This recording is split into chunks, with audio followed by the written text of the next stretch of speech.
family, you are leaders in the church, you are leaders in the mosque, you are leaders in the country. Leadership is so important.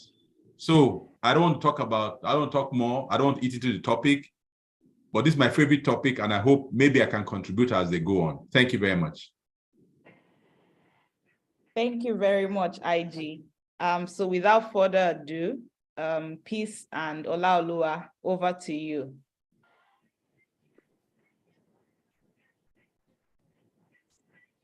Morning, everyone. Glad to have you all here. My name is Olaoluwa Falabi. I'm the Executive Assistant to the EB Finance at Construction Council Limited, and it's a pleasure to be here in the presence of everyone.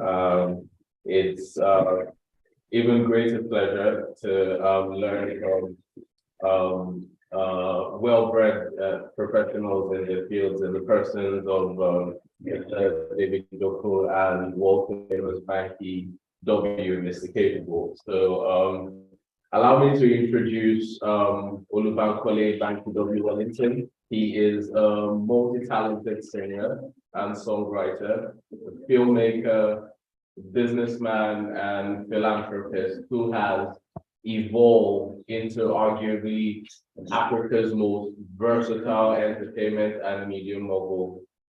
Mr. Wellington grew up in Lagos and moved to New York after secondary school, where he then went on to earn a Bachelor's of Science degree in Industrial Engineering from the prestigious Vancouver Polytechnic Institute. While still in university, he won numerous talent competitions and thereafter created his company, the Empire Makes Entertainment, EME. Now, in 2008, he moved back to Nigeria and he released the Mr. Capable and the follow-up, the W Experience albums. Now, these phenomenally successful albums launched him into fame and success. Now, Banky not only went on to achieve global fame with subsequent albums, but he discovered and signed on talent like Wizkid and Skills, amongst others, basically, who helped mold and groom into tremendously successful superstars.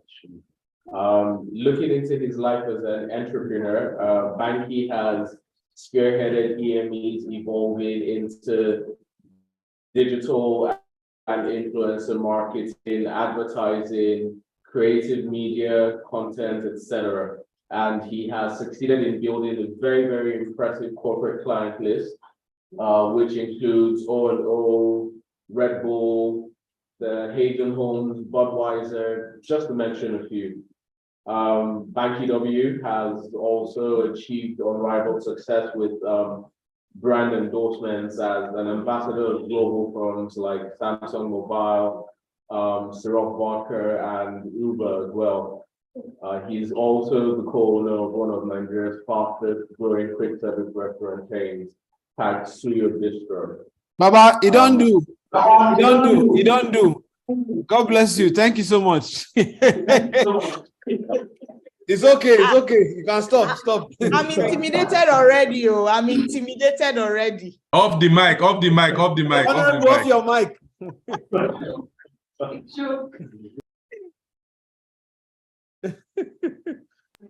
I am MC with the KFSD Foundation with the GES program. The GES program is Graduate Entrepreneurship Scheme, and I have the privilege to read the profile of the very erudite David Doko. I'll try to make this as brief as possible, because if I want to do this, I can take all day for this session, reading it like quite interesting. But I will. David Doko is a corporate trainer who has extensive expertise in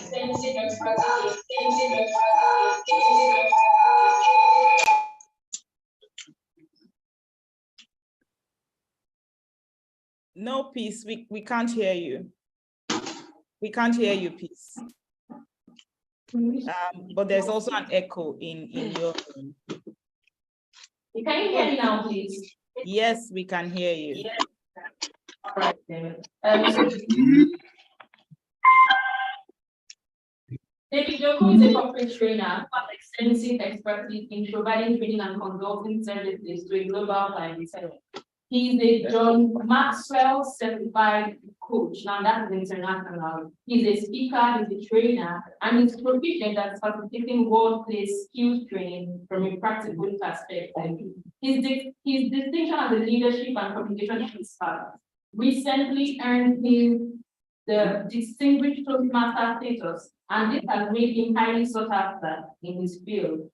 With a career spanning over a decade, David has made notable achievements while occupying a vast variety of positions. Some of these include project manager, business development manager, admin services officer, sales and marketing engineer, and project engineer. His rare blend of field and office-based experience, when combined with his acumen for self-development, presents him as a subject matter expert in facilitating his speaking sessions. In addition to his experience in the energy sector, David has authored 3 books: Success Associates, Who Am I, and Public Speaking Made Easy. He's married to his high school sweetheart, and they have 2 lovely children. One thing I'll also add is that David Joko is also a BTech honors degree, also holds a BTech honors degree in mechanical engineering. Now that's a huge one for me because he's an engineer. And he also holds an MBA graduate of the University of South Wales. So you should already see that David Joko is packed to deliver and demand for this leadership session. Let's Mr. David Joko, I did just reading your profile here. I was going to ask you to stop. My profile is not like Banky Zone, so I'm not capable like Mr. Banky. I beg. Yeah, thanks for having me here, and great morning, everyone.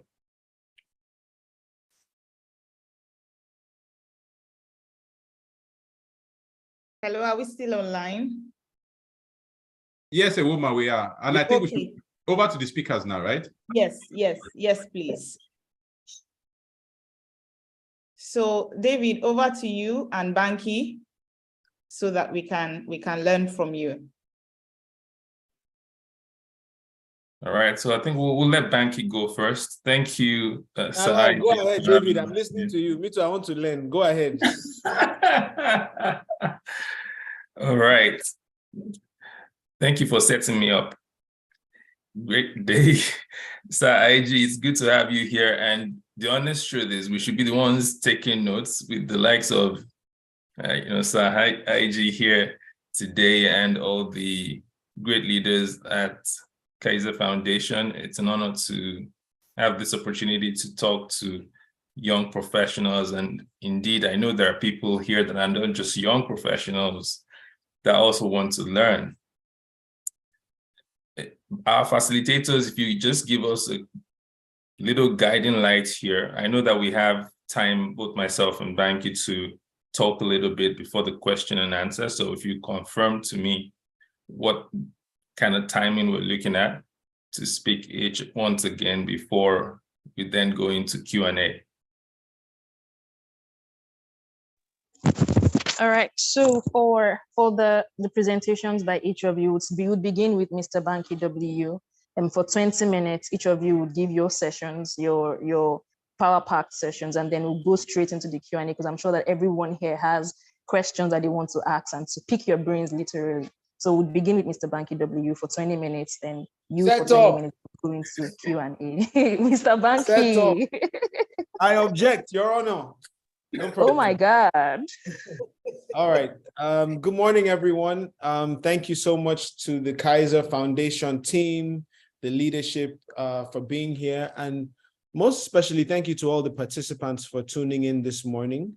I see that we have almost 160 people online, and that's really, really impressive to see so many young people take time out of their day and commit all the data that this requires to being a part of this meeting. So God bless you guys. Truthfully, it's an honor to be here. Okay, so we're talking about leadership and the pursuit of purpose. And I have 20 minutes to share some quick thoughts with you.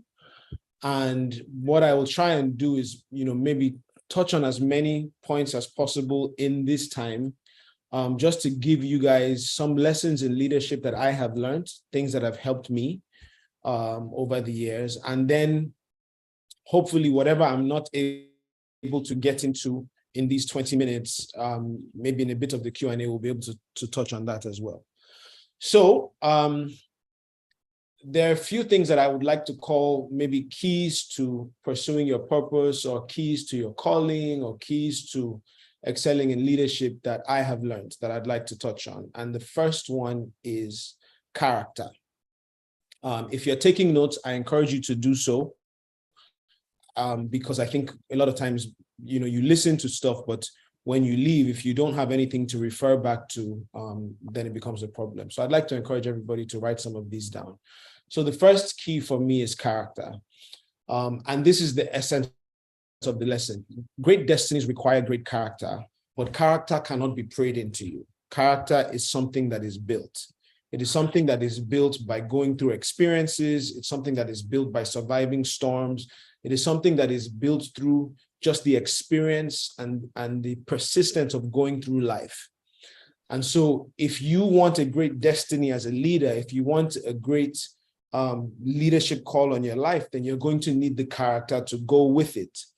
And again, nobody can lay hands on you and impart character into you. Character is something that you commit to building by experiencing life. So when you're talking about character, what are we referring to? We're talking about things like humility, for instance. There's a scripture, and I'm not trying to go all pastoral on you guys. I know this is not a church service, but there are some things that I've learned, and I'm just sharing from my own experiences with you, and hopefully it makes sense to you. Now, there's a scripture that says, God opposes the proud, but he gives grace to the humble. There's another one that says, whoever humbles himself will be exalted, and whoever exalts himself will be humbled. And I believe that there's a spiritual principle to having humility as part of your character. I'll share a quick story about this, and then I'll move on. So many years ago, back when, Nigerian music was nowhere near, what it is today in terms of just the success. And, today, Nigerian artists are doing the O2 and the Barclays Center and all these huge stadiums across the world. But 15, 20 years ago, that wasn't the case. We were playing hole in the wall clubs, one chorus somewhere. When you travel, it would be one Nigerian restaurant somewhere that you perform at. So this was where we were at in the business at the time. We were still kind of banging on the doors to kind of let people around the world know the kind of music that was coming out of Nigeria. And around this time, somebody decided that he was going to fund the first major Nigerian music concert in the US. So he was taking a really big stadium. It was the first time anybody was going to spend that kind of money investing in a Nigerian show. So he booked this stadium in the DC, Maryland area. And, he booked some artists to perform at the show. Now, there was the headliner, right? The guy who was like at the top of the game. He was the one that everybody was coming to see. He was at, the height of his success, a very, very successful musician that was headlining the show. Then there was an old school artist, somebody who had maybe had his moments, at the top of the game. He wasn't quite there anymore, but people, just from a nostalgia standpoint, people still appreciated the music that this guy did. And then there was an upcoming artist, somebody who was just kind of on his way up, just kind of starting out his career. A few people knew who he was, but he wasn't yet like completely successful. So there's a headliner, an old school artist, and an upcoming artist. And so they have this show, the upcoming artist performs first, that's when, the crowd is just filling into the stadium. People are still getting their tickets, before the show really starts, the upcoming artist opened the show, and then the old school artist, and then the headliner came out, and that was really the person that everybody bought tickets to see, right? So, he did his show, and after the show, they have the after party. So in this after party venue, they had set up the VIP section for the headlining artist, as they should. That's the person that people bought tickets to really see. So, You know, when you get into the club in the after party section, you know, they have those velvet ropes, you know, sectioned off with, you know, some couches and some tables and drinks, all reserved for this headliner. And then off to the side somewhere, they had like a stool and 2 chairs for the upcoming artist and the old school artist. So they get there first. And, you know, of course, they usher them to the side, you know, the corner where they had put them. And then a while later, the headliner comes in. And as soon as he gets into the section where the, you know, where they had reserved for him, the VIP section, he notices that off to the side in one corner, you know, they had placed the people who had opened for him, as was his right. I mean, he was the headliner, right? But immediately he sees that he says, no, please, we can't do this. He removes the ropes. He walks over to where those guys are and he says, please, you know, can we have them come and join him? There's enough space for everybody. We're all artists. We're all talented. You know, everybody's at different levels, but please, they should treat us all the same. So he brings the old school artists and the upcoming artists to come and join him and sit next to him in his section. And they have the after party. Now, the old school artist was Majek Fashek. The upcoming artist was me. And the headlining artist was Tubaba, Two-Face Idibia. And I share that story for this reason. Now, Tubaba, like all of us, how many people know that we all have our brain touch, we all have our problems, we all have our issues, right? But the one thing that is true about Tubaba, that has always been true about him, is that he's a model of humility, the Tubaba that I know. And anybody that has met him would probably echo this same sentiment, that you meet the guy and it immediately strikes you how humble the guy is. There are no airs around him. He's just a nice, friendly, humble guy. You would think that maybe you've known him your entire life. Like, that's just the way that he would relate with you. And so it is no wonder to me that Tubaba has been successful going on 30 years in a music business where people's careers usually, on average, last between 1 to 3 years. 30 years into the game, this guy is still there, still relevant, still doing great. The people that he has started with have left. People have come and joined him at the pinnacle of success and gone. And this guy is still relevant. He's still there. Why?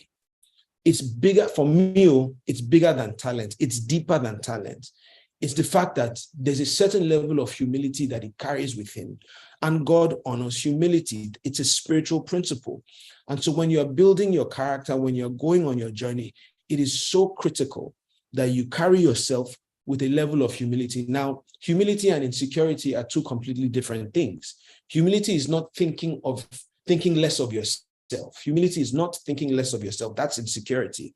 Humility is not thinking less of yourself. It's thinking of yourself less. It's putting other people before yourself. It's the idea of being a servant leader, of being somebody who leads by serving, being somebody who's concerned about other people, who believes that leadership and service are tied together. That's what we mean when we're talking about humility, when we're talking about character, when we're talking about meekness. Meekness is not weakness, it is strength. I'll say it again. Meekness is not weakness, it is strength. It takes strength to humble yourself and be quiet, especially in these days of social media when everybody is quick to drag and quick to throw stones and quick to troll. You know, in the early days of Twitter, I used to go back and forth with people. The minute you come for me, you better have a bulletproof one because I'm coming for you immediately and we'll just be abusing ourselves like that.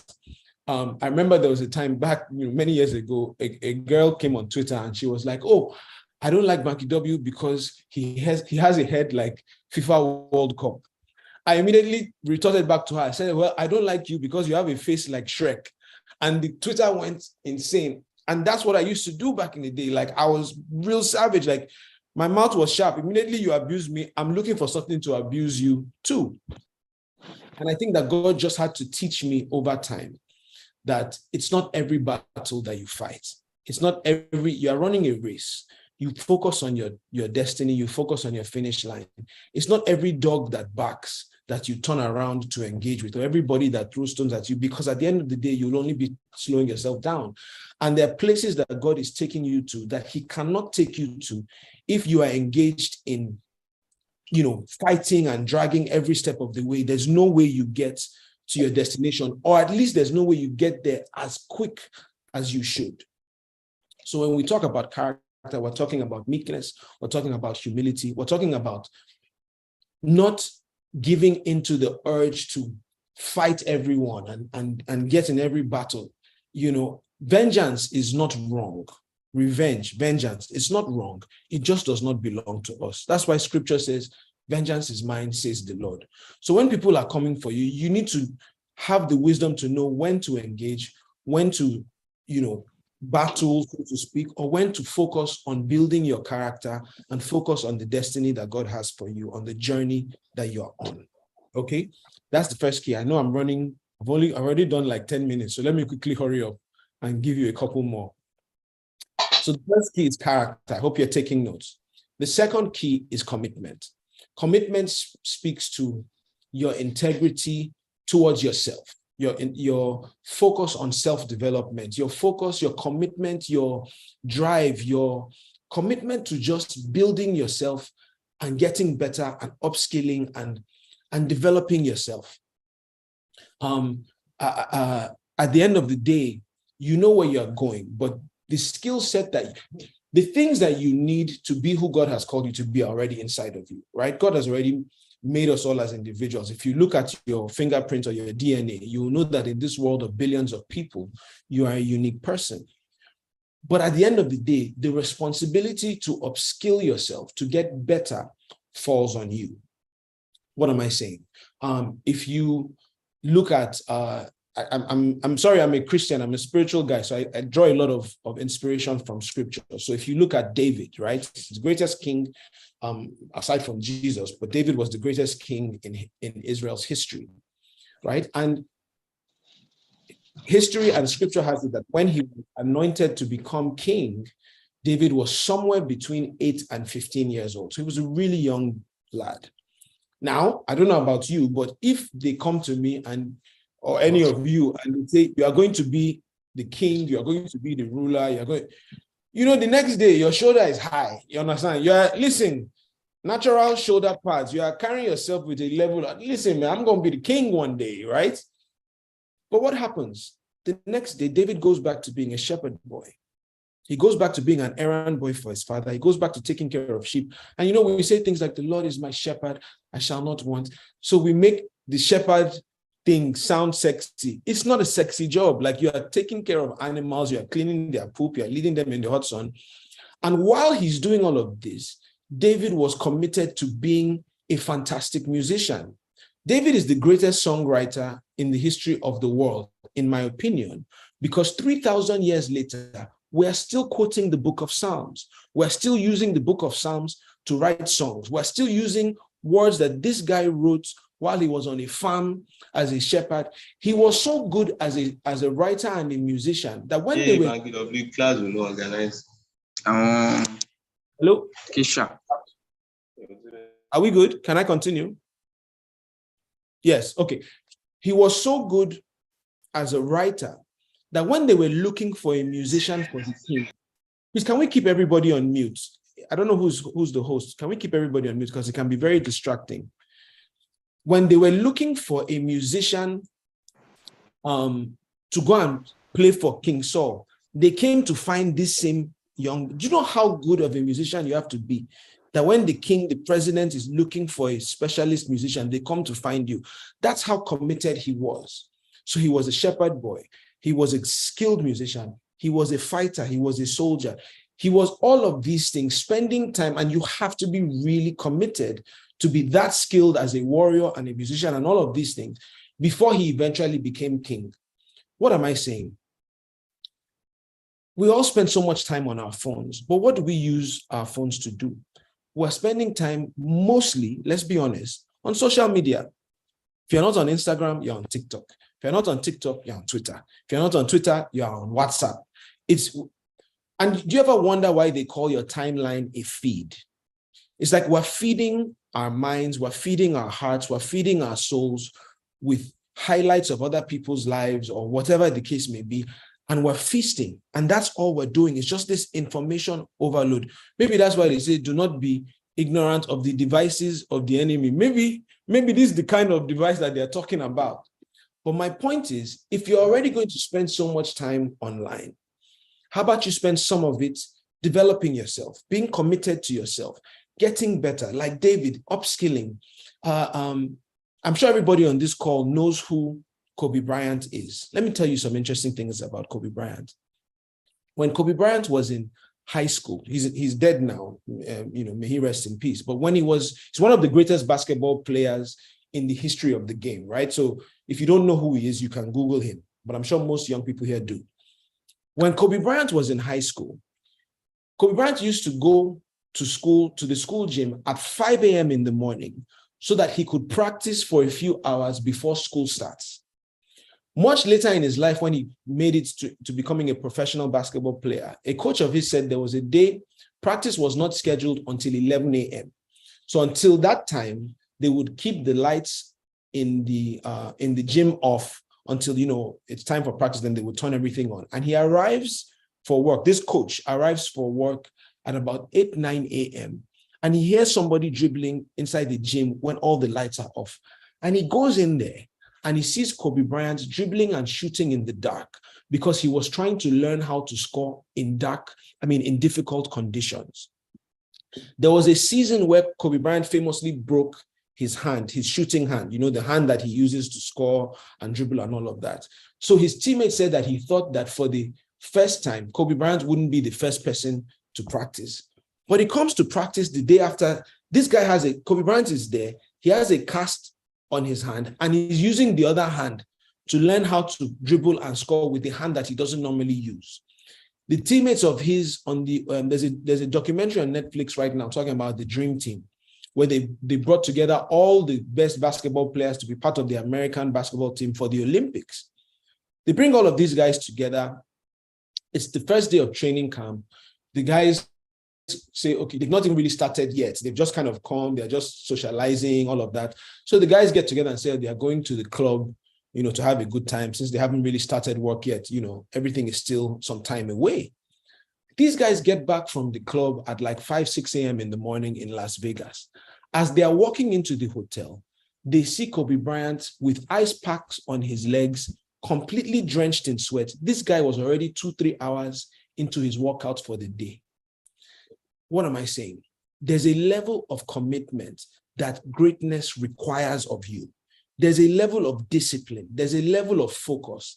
There's a laser-like focus that is required of you if you are going to be a leader, if you are going to be great. I believe that greatness takes grace and grind. The grace comes from God. The grind comes from you. And there's no getting around it. God can give you all the grace and already has planned something for you. But if you are not committed to that journey, if you are not committed to upskilling yourself, if you're not committed to getting better, you're going to be on your phone the whole time anyway. How about you use it to learn something? There's so much you can learn. You can learn a foreign language. You can learn a new skill. You can learn an instrument. I learned to cook online. Today, I'm a co-owner of a restaurant, but my original foray into the kitchen was from saying, I want to learn how to cook. I started looking up recipes. I started just going and using the recipe online to try different things. There's a level of commitment that will be required of you on this journey.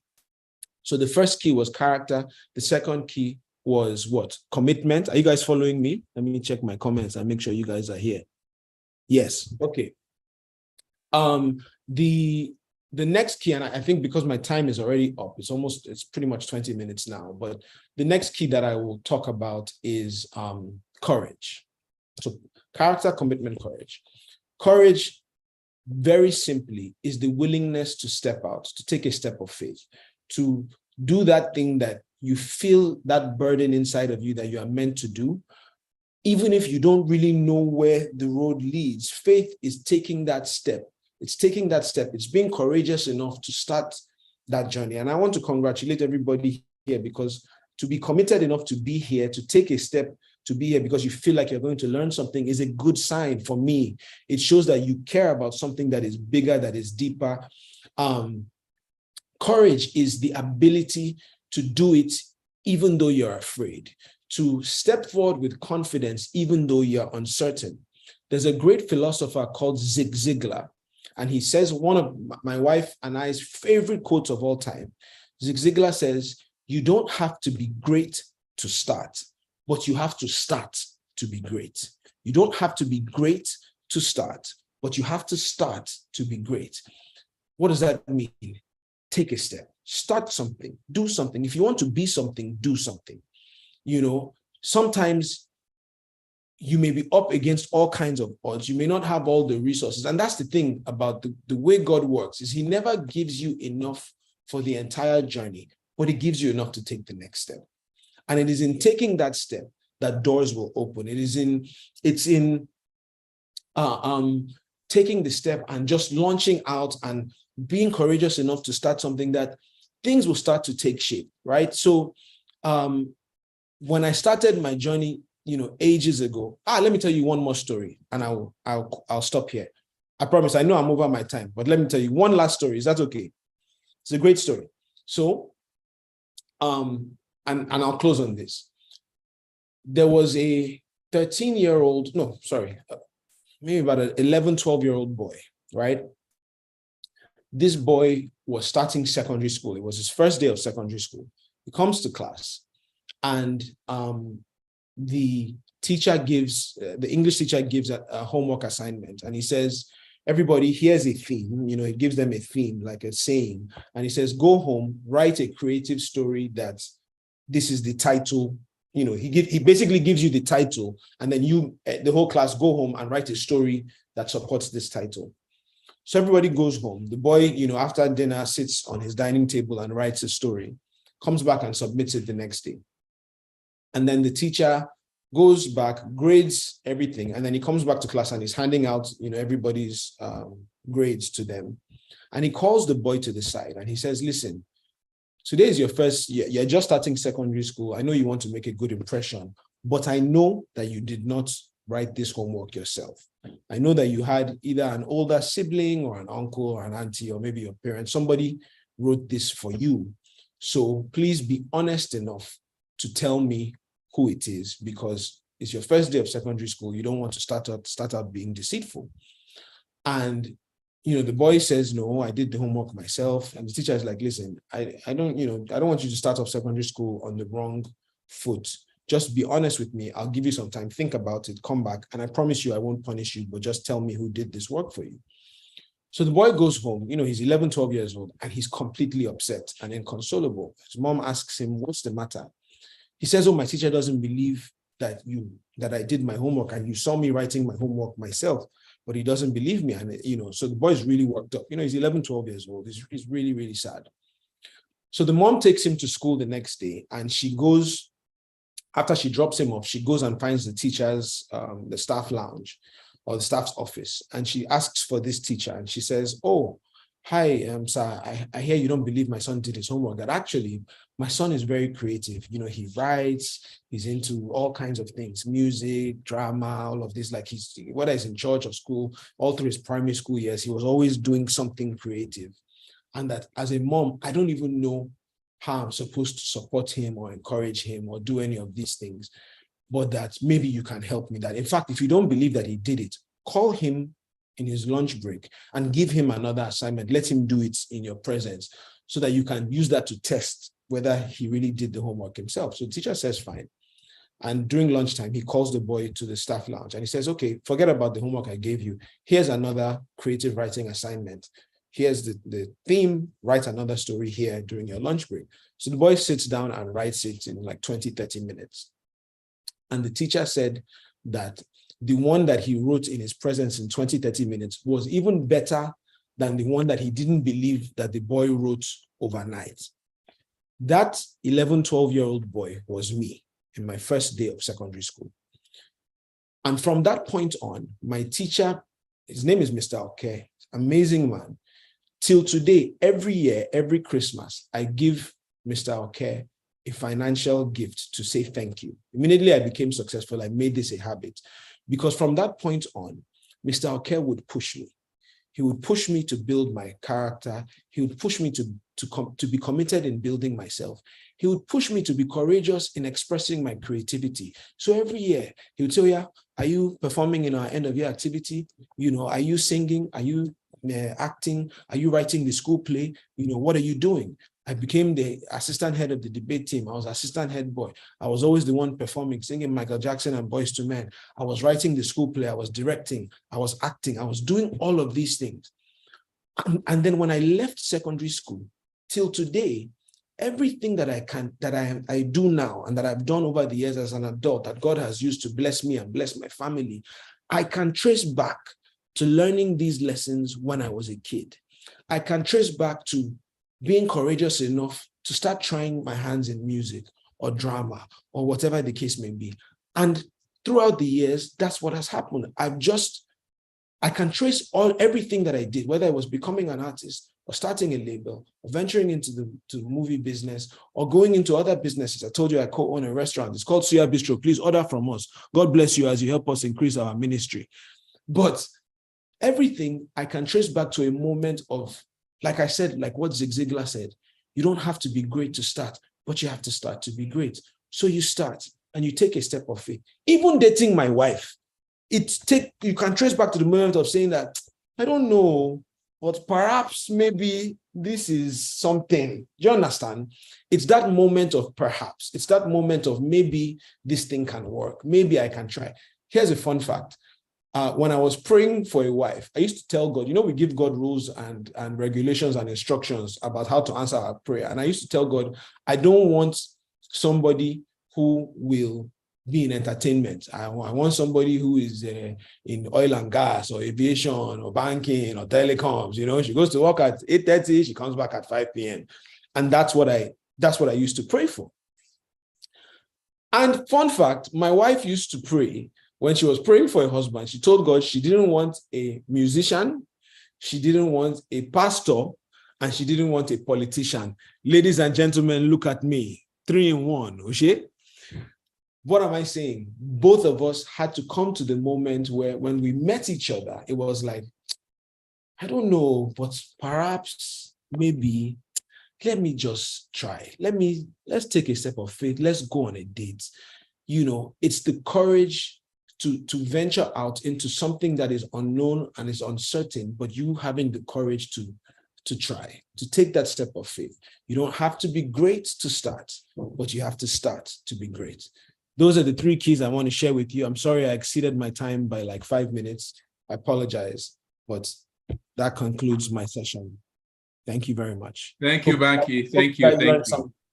Thank you. Thank you. Thank you very much. I find this very interesting. As you were speaking, I was taking notes. Why was I taking notes? This thing called leadership is the same language. The language of leaders is the same. So I'm going to share a few things that you just talked about. You talked about meekness not being weakness. So here is my quote that I always talk about. I tell people, I say, apologizing does not mean you are wrong and the other person is right. It only means that you value your relationship more than your ego. Did you people get that? So we're all probably going into marriages. We're young people. We have colleagues at the office. The fact that you apologize doesn't mean you are weak. It makes you even a greater person. It makes you a greater person. And it helps you to manage your relationship. So they used to tease me in the office. Why? You are the boss. You are just, it's as if they gave you jazz. Why are you so nice to these people? Why are you so... Meekness is not weakness. Now, I want to move to the second one. Show me your budget. I'll tell you what's important to you. If you are spending all your money on data and you're on social media, that's what's important to you. You can't grow. We talked 2 days ago, right, about leadership and communication. What do you do with your money? So the same data that you use on social media and asking, oh, who is this one's girlfriend? Who is this one? It's what you're using to learn today. Now, when you continue to learn over 10 years, what kind of person do you become? Do you want to take 1 apple a day or 1 chocolate a day? That's what the lecturer from ESA told us 2 days ago. Now, you were talking about Kobe Bryant. I will talk about Zico. This is a period of World Cup. Zico was one of the best Brazilian midfielders, maybe 1982. Zico, after they finished training, Zico will stay back and play 50 free kicks, 50 every day. Guess what? Anytime there was a free kick outside the box, it was as good as penalty because Zico must score. What are we saying? That 3 minutes of recording that you do every day for 10 years, for 1 year is 1,000 hours. For 10 years, it's 10,000 hours. That is what is going to develop you in your area where you are seeking development. Now, talking about leadership and titles, Banky, we are strongly behind you, okay? Because you understand what leadership is. Thank you very much, sir. Leadership is not, oh, I've been voted, I've become a senator, I've become a manager, I've become a CEO. No. Leadership is about one life influencing another. Yes. The measure of leadership is the number of people you have impacted. So if you have impacted 1,000 people, you're a better leader than the one who has impacted 1, despite the fact that you don't have what? A title. All right? Now, talking about courage, I want to add to what you said. Interestingly, a woman and I talked about courage yesterday. A woman, let's see your face. We talked about courage yesterday.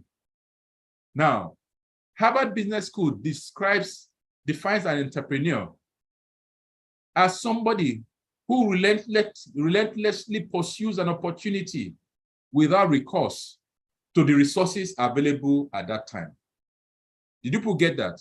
Mm-hmm. Harvard Business School, they define entrepreneurship as the relentless pursuit of a business opportunity without recourse to the resources available. You said the same thing, whether you said the same thing without knowing Harvard Business School definition of entrepreneur. Yeah. You must be brave. I know there are some aspiring entrepreneurs here. You must be brave and you must not give up. Those are one of the keys of success as a leader. One more, you talked about your teacher who you give gifts to every year. Interesting. A woman will tell you, I started this business 30 years ago. For the past 30 years, every year, I send gifts to my former bosses. For the past 30 years, I've not missed. Next week, I'm going to deliver their Christmas gifts. Why? Gratitude. When you are grateful, you will continue to be blessed. I don't want to take too much of your time. David, over to you. Wow. Please, can everyone drop all those fire emojis and all those signs to show that you are really, really taking something away from this? Saiji, I just wanted to take a bow and go. I didn't know you would call me again. Banky, please go ahead. David, sorry, I just wanted to chime in something. Speaking about courage and taking steps of faith, we're taking a step of faith now with this campaign, and we believe it is going to work by the grace of God. We're going to win this thing, and we're going to build something new for our country. We're going to change the narrative. And I just want to share the website. My team will kill me if I don't share the website. It's banky2023.com, BANKY 2023.com. We're looking for volunteers, people that will join the family and help us bring this thing home and build with us. So please, if you're looking for something to volunteer for, you want to be a part of something special that we believe God is doing through us in this Etiosa community, please go to banky2023.com and click join. There should be a link there that says join or become a volunteer, join the team, join the family. Please, I want everybody on this call to sign up as a volunteer. God bless you. Thank you, David. Thanks for that. Yeah, absolutely, Banky. Just like Saiji said, we are firmly behind you. Where do I start from when that kind of platform has been built? I don't even know where to start, but again, what I want you to do, you listening to this, that you committed time to be here to do immediately now, is to tell yourself, I am ready. If you're ready to take a bold step, follow all the concepts that Banky has shared, just type, I am ready. And when you do that, thank you, I see you started writing, I'm ready. You are committing yourself to it. Listen, words are very powerful. I'm going to breeze through this because I know we'll take questions. I have a slide prepared, which I will shoot up. Continue typing those. I'm ready. I'm looking at it. Now, we have to build leaders out of this system in a hurry. Thank you, everyone. I see all your comments. Fantastic. No point going through my profile. You already saw that. If you can see my slides, please give me a thumbs up in the chat box. If you can see this clearly, you can hear me clearly, just to check that my connection is not shifty. Oh, I see your thumbs up. Excellent stuff. All right. I'll spend a few minutes with you just laying some extra coaches of block. Let me use that terminology since we're in the Kaiser room. And of course, we know that Kaiser is, top leaders in the construction industry. We have to build, right? Everybody's going to build together on what Banky has just shared. And Banky, you forgive me, I'll take a lot from your notes because you've laid such a big foundation that I cannot help taking from your notes. Please go ahead, sir. Go ahead. Go ahead, please, by all means. And that's exactly how I'm going to check that we all learned something. Quickly, everyone, from the picture you see on your screen, can you tell me what comes to your mind in 5 words, in 3 words? This little image you see on your screen, what comes to your mind when you look at it? I'm looking at the chat box. Okay, someone says colors, boats, childhood, my youth, paper boats. Someone says a journey. Wow, that's the beauty of having such a diverse group, right? Everyone has different thoughts around this. Okay, I see people saying boats. Someone says war. So someone says war. Someone says creativity. Imagine this. Wow, purpose, diversity. Wow, excellent stuff. Keep all those comments coming. And I love that this audience is so engaging. Everything you've said, there's no right, there's no wrong answer. The truth is, what you see is a representation of what leadership really looks like. Because when you are a leader, you sometimes have to stand out and not be too far away from those you are leading. And that's what you see represented here right now. So let's talk a little bit about leadership skills and how it applies to you as a young professional, where you are right now. 3 things I will touch on: the who, the where, the what, when it comes to leadership. Who is a leader? Anybody wants to share? Already you have the cheat code. So IG, while he was talking and putting, I was looking at his comments in the chat box. He even took some of my notes. I said, oh, why now? Oga, why? Oga, why? Just leave this thing for your boys. He still took some of my notes. So who is a leader? What comes to your mind when you hear leadership? Are you a leader? If you think you're a leader, why? Someone who carries a vision and drives others to follow. Omorisola, thank you. I see that. A leader is someone who knows the way, shows the way, goes the way, someone who influences and impacts others. Wow. This group has been pumped from day 1 till now, and I see that everyone is flowing on a different level. It's like you guys are high on something. I love this group. Wow, wow. Look at this. Look at this. So IG, you should be proud. This is a Christmas present. I'm really, really proud of this. Look at the group. Look at the comments here. We can take a masterclass from the comments here.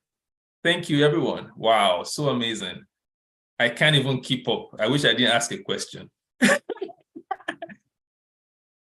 Now, Brian Tracy says this about leadership. He says you should become the kind of leader that people would follow voluntarily, even if you had no title or position.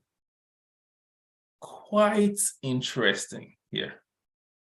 And everyone here, this is my big hand to you, Ruth, Alabiolaide, Pierce, there are too many people making valid contributions here. I can't keep up with the names, so if I don't mention your name yet, forgive me. But all your contributions, David Yusuf, I see you've been playing full out, and it's good to play full out here. Let me tell you something. Being here and contributing, you are being seen. If you don't know, you are being seen. So playing full out, making those contributions, you are being seen. Ruth Obegba, I see you. Keep making those contributions. Here's what I think. Stephen Segerer is a great guy. I know Stephen from Kaiser as well. Stephen has been a great part of my back-end team as well. So who do I think a leader is? And I want you all to look at this. There are two key things, and you've all mentioned it. Saige found a quote many years ago that says, if you think you are leading and no one is following, what are you doing? Does anybody know? You've seen that quote before, I'm sure. If you think you're leading and nobody is following, what are you doing? You're taking a stroll. You're taking a stroll. You're just on your own. So that means you cannot claim to be a leader if you are not doing a few things. Here it is. Leaders are people focused, not just process focused. Leaders are influence driven, not just income driven. So everyone, can you type people and influence in the chat box? Let me see the chat box light up with people, influence, people, influence. That is what it means. Thank you, Paul Oche. Thank you, Clifford. Thank you, Yinka, Rashid. And thank you, Chidima, Ruth, David, Ayuba. Thank you, everyone. If you take nothing away from today's session, by the way, you already have 3 key things to take away from Banky's contribution that Saige has also layered on. If you don't remember anything today, remember people and influence. How well are you connecting with people? Those are the things, the standard, globally recognized standards by which we measure true leaders. If I ask people in this room now to mention leaders that they love, let's try. Can you please mention names of leaders that you love? You'd find that whether the person is living presently or someone that has passed on, those two things, you see, you cannot define Sir IG without thinking about people and influence. He's so passionate about people and he is influencing. Look at all the names coming up in the box. Those people, if you say that those people are true leaders, the question then is, are you doing what they did to get that sort of recognition? Over the past 1 week, I've had the opportunity to engage physical, virtual trainings with people from different countries all over the world, Philippines, India, Canada. I've met different people. And I'm so glad to have this group here today. We're so diverse.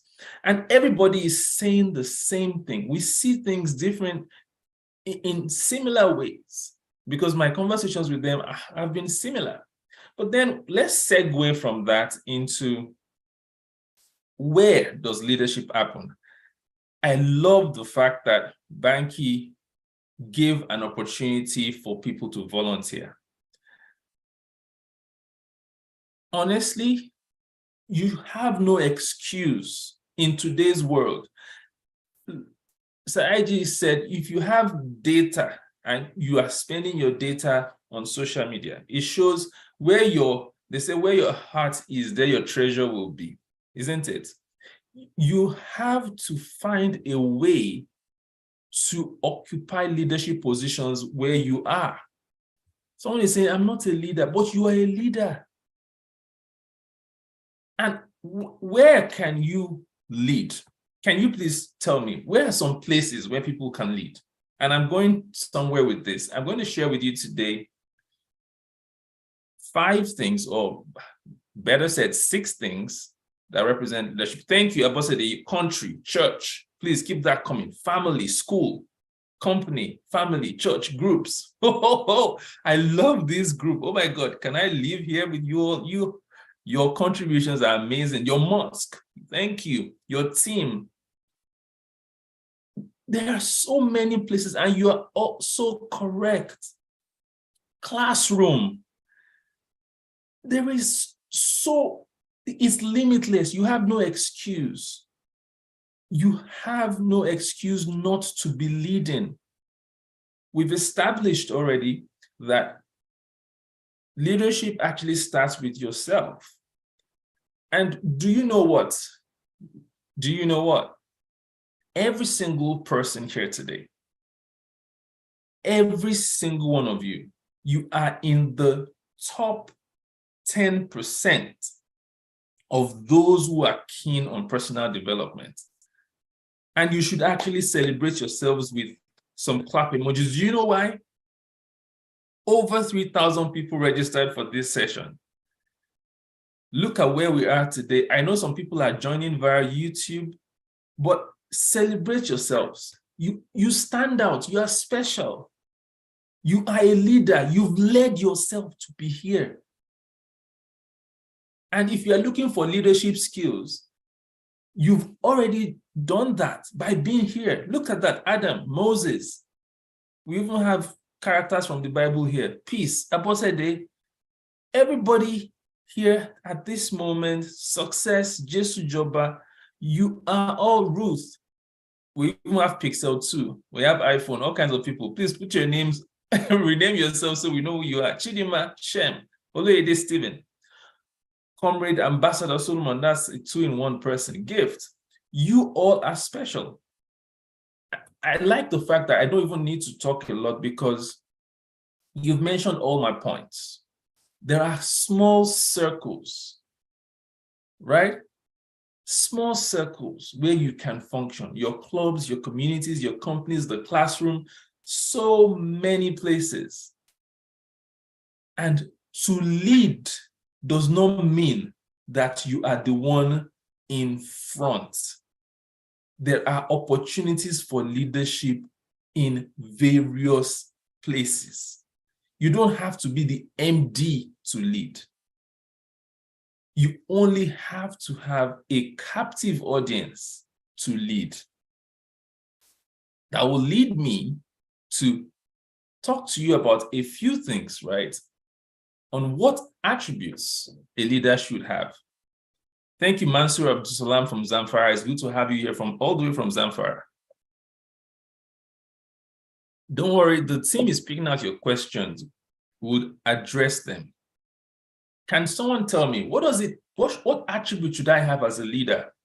I have right about 5 minutes or so. Look at this. Everything you say in the chat box is probably going to be on my slides because you are all too smart. You know these things. Empathy. Thank you. Are you doing Ozia?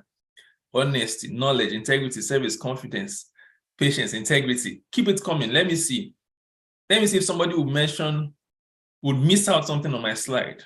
Listening, honesty, influence, patience, motivation. If I wait long enough, you will mention everything on my slide. Emotional intelligence, communication, selfless, kindness. Before I go to these things, because this is where it's important for me to make a point. You have exhausted the points on my slides, everything you've said. But guess what? We know these things. Why don't we do them?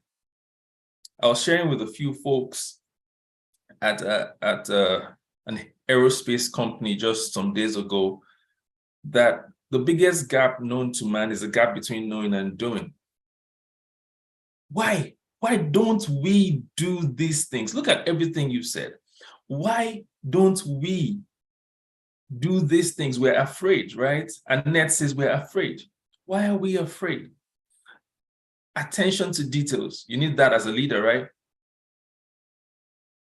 Fear. Somebody says fear again. Why don't we do these things? Fear. Uncertainty about the outcome. Can I give you a few hacks? In my journey through life, I have different experiences. It was almost right about almost 15 years ago, I got the opportunity to have a leadership position that I wasn't prepared for. I had just been given the opportunity, a little less than 15 years ago, I was given the opportunity to lead a group of drivers and some staff all across our operations back in the company then. I was working at Owando PLC then. It was a position I was not ready for. In fact, I went ahead to buy a book. The day I was given that opportunity, I went to Latana at Okwawo. For those who live in Lagos, you know Latana. And I bought a book called The Accidental Leader because I was afraid, just like everything you've said. I was afraid. I was anxious about it. I didn't know what to do. But guess what? The hardest step sometimes is here. Is what you think about yourself. Listen, when you master your crafts in private, to exhibit it in public becomes easy. What did I start to do? I started to remember see those things we talked about, the clubs, the church, the mosque, the community, those small circles. That is your opportunity to develop your leadership skill. If you don't remember anything today, I'm going to show you what LEADER stands for in the next 2 minutes, and then we'll take questions. 2 to 5 minutes, I'm done, and then we'll take questions. Because what I've done is to show you everything you've said, LEADER. I used it to form a mnemonic for leader.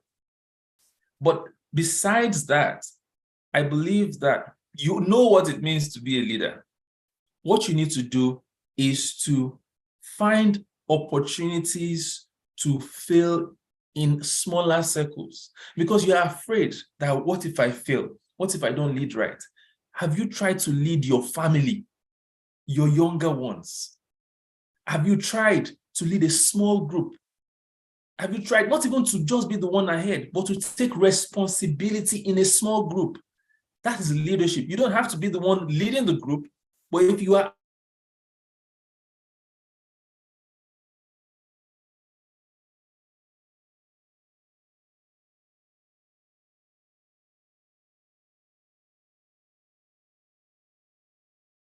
this first one. What does leader start with? It starts with an L, right? It starts with an L, right? So what do you think the first attribute I'm going to share is? You've already mentioned it. What's that first attribute? Listening. Fantastic. Fantastic. Yo, Kende, Chiza Banda, it's great to see you. Gift, you're right. I won't stay on this too long. I like everything else you're saying, learning, love, all correct, but on my slide for today, it's just listening. Friends, you have to be a listener. I could tell you stories upon stories about how I've been able to grow loyalty, another L, as a leader because I listen. Before they become loyal, you have to listen. Before they become loyal to you, you have to listen to them. What's that popular quote? People don't care how much you know until they what? Who's going to finish that quote for me? People don't care how much you know until they know what? Until they know how much you care. Right? Thank you, little man. Thank you, peace. So are you listening? Thank you, David Yusuf. You're playing full out. David, I've been seeing your comments. Thank you, David Toure. Davids are great. Am I being partial here? Am I being biased? I also see you playing full out. Now let's skip to the next one real quick. What's the second alphabet in leader? I know you're good at spelling. What's the second alphabet in leader? E, David. Giwa. You guys are so ahead of the game. Oh my goodness. Empathy. Thank you, Dolapo. Thank you, Victor. Omitade, Ania, Olarin this side. I'll try to mention as many names as I can. Empathy. What does empathy mean? Is empathy the same thing as sympathy? No. Thank you, Engineer Adeji. No, they're not the same thing. So what does empathy mean? Empathy is simply saying, hey, look, feeling someone's pain, comfort. Look at that. So comfort's name even explains it.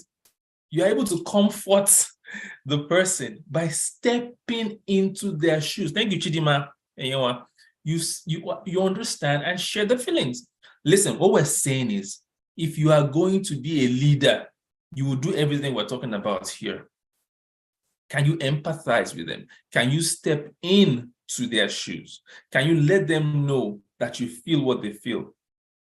Is it possible for you to do that? Right? What's the next alphabet in leader? We've talked about L, we've talked about E. Now, what's interesting is nobody has mentioned this A, and I'm happy because nobody has mentioned it. So this is A for what? Ruth, Rafiat. I like accountability, but that's not my point today. Peace, I think you almost got it. Chukwuebuka is not audacity that's on my slide. Acceptance, attitude, all those things are great. Adaptability, nope. Let me see, we'll get attentive, nope. But all these are correct. It's just not my point. Thank you, Jennifer got it first.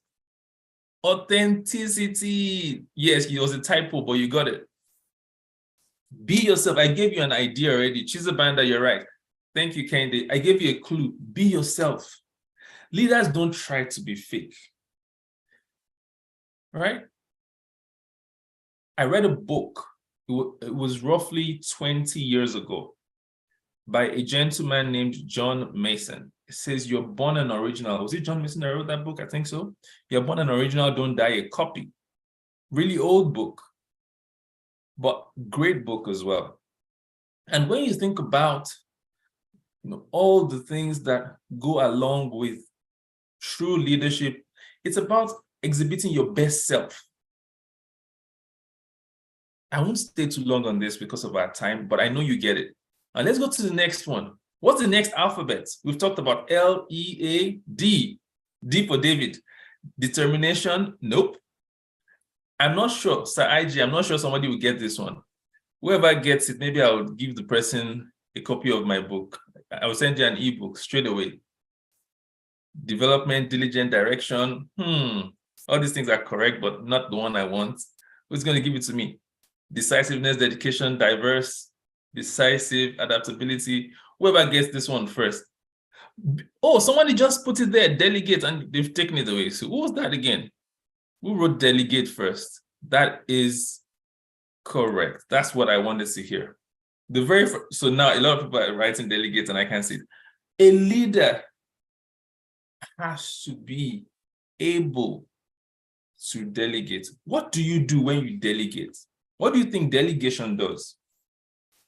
I read somewhere, and I totally agree, that delegation does a few things to the people that work with you.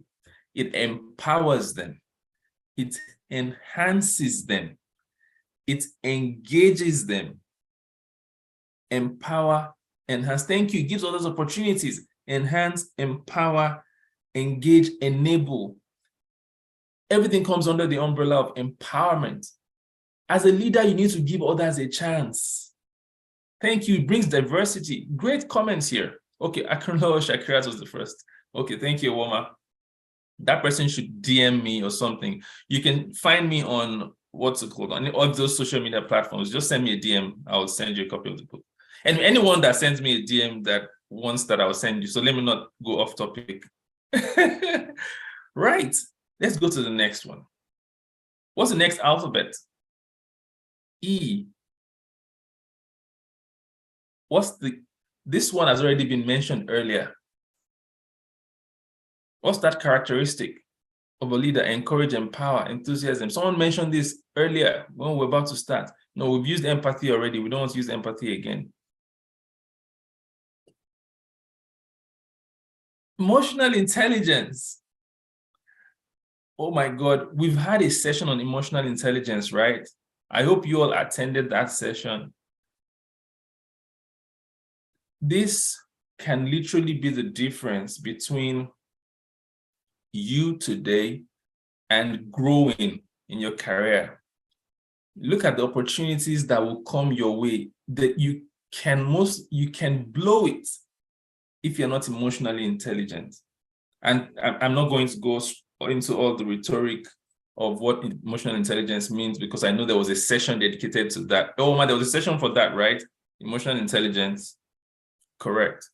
So you can actually learn a lot from that. So those that are sending me direct messages, please send me a direct message on any of my social media accounts. So that way I'll be able to see it, because your messages are coming in so fast, I can't keep up. What's the next one? This is the final one, the R in leader. Thank you, Tresor. Respect, but that's not the one. Resilience. Thank you. Responsibility, Yinka, Grace, and the other person. You are correct. You have to. I am hoping seriously that people in this room don't believe in village people. You need to understand that you have a responsibility. Your own success is in your hands, more or less, and that of your team and everything that you do. We must get to the point where we are not fixated on what people think, but rather what we have been called to do. It's a good time for me to do a recap here. I wish I had more time, but I had to rush through this. Remember, who is a true leader? There were two words I shared with you when I said we define who a leader is. Does anybody remember those two words real quick? I said two words you must never forget when it comes to two words that represent who leaders are. When you mentioned all the Obamas, thank you, Ruth, thank you, Mansoura. You guys are paying attention. I'm so proud. How do you get so many people to pay attention? Goodness. Mohammed, thank you. Samuel, we even have Infinix in the house. All those that would not name themselves will call you the names of your phone, right? Okay, fantastic. Where are some places you can function? Listen, everyone, this might be the only thing you remember today. Go back to those small circles. You will see my cap, you will see my face, you will hear my voice, you see me opening my eyes and telling you, go back to those small circles. Volunteer, volunteer. Take up opportunities, volunteer. Your clubs, your communities, your church, mosque, everywhere. Look for opportunities to add value. That way you are grooming yourself for opportunities. When you get to a bigger stage and they ask you, what have you done? How do we know you can do this? You tell them, oh, I have leadership skills because I have worked on such and such projects. I helped to organize such and such thing. I was vice president this. I was secretary this. That is how I literally got where I am today off the back of volunteering opportunities. And finally, we define the word leader by using LEADER. And you remember that L stands for what? Listening. Thank you, Monserrat. Thank you, Itodo. You guys are writing real fast. Now, thank you, Annette, David, everyone. E stands for what? Empathy. A stands for what? Thank you, Chiza Abodunri Balogun Dolako. Authenticity. D stands for what? Delegation. Don't tight the word to your chest. I'm a leader. I will do it. Do you think Sir IG could have organized this? He could, but he would just not focus on important things. Leaders have to delegate, right? Find people who are skilled at it. And finally, E, emotional intelligence, R for what? Responsibility. Y'all are amazing. Thank you so much. I like the person that said this earlier. A leader is one who goes the way, who knows the way, goes the way, and shows the way. Thank you so much for paying rapt attention today. It's been a pleasure speaking with you. And I know that you will go out there if you don't remember anything at all, go back out there and apply these things in those small circles. I'd turn the virtual lectern back to the host and allow you do your thing from here on while I take the backstage and coordinate response to the questions. Thank you so much. Oh yes, for those asking, you'd see links to my social media so you can connect with me there, and we can then I can listen to all your comments. I can send you the ebook for those asking me. Just follow me on one of those platforms where you go. I am on all of them. And send me a DM, I'll connect with you. So, are we going back to peace? Sir IG, I don't know whether you want to chip in something as well before we go to the Q&A. Thank you very much, David. You know, we speak the same language. We speak the same language, so there isn't really much to add to what you've done. But I just want to say that leaders manage change. So a leader never thinks that you're as good as you want. So leaders are not there to produce what you produce every day. They're there to manage change. And managing the change process is so critical. So leadership is about bringing positive change to society, to others, and for making impact. Thank you so much. Thank you so much, IG. Thank you very much, Mr. Lee. Thank you so much, IG. When you called IG, Sir IG, we're all laughing because we are not used to calling him Sir IG, just IG we call him. And that is my example, that is my narrative of a true leader, because a true leader leads by example. You know, one of the ways that I believe that I'm surprised they have not said so because of this soft skills training is that a society grows great when old men plant trees, but that which they know they can never, they shall never say. And I think that's where the needs to exemplify leadership, and IG has proven to be a leader par excellence. So thank you very much for all you do. We are KFSD, we appreciate you, and we want to say thank you. So we go straight into the questions. We have a couple of questions here that the people have been asking from the comments. I'll be able to pick out some. I'll just ask them, and we can give the mic to you so you can give your answer to those questions. I don't know if I should say all of them at once so that you answer one by one.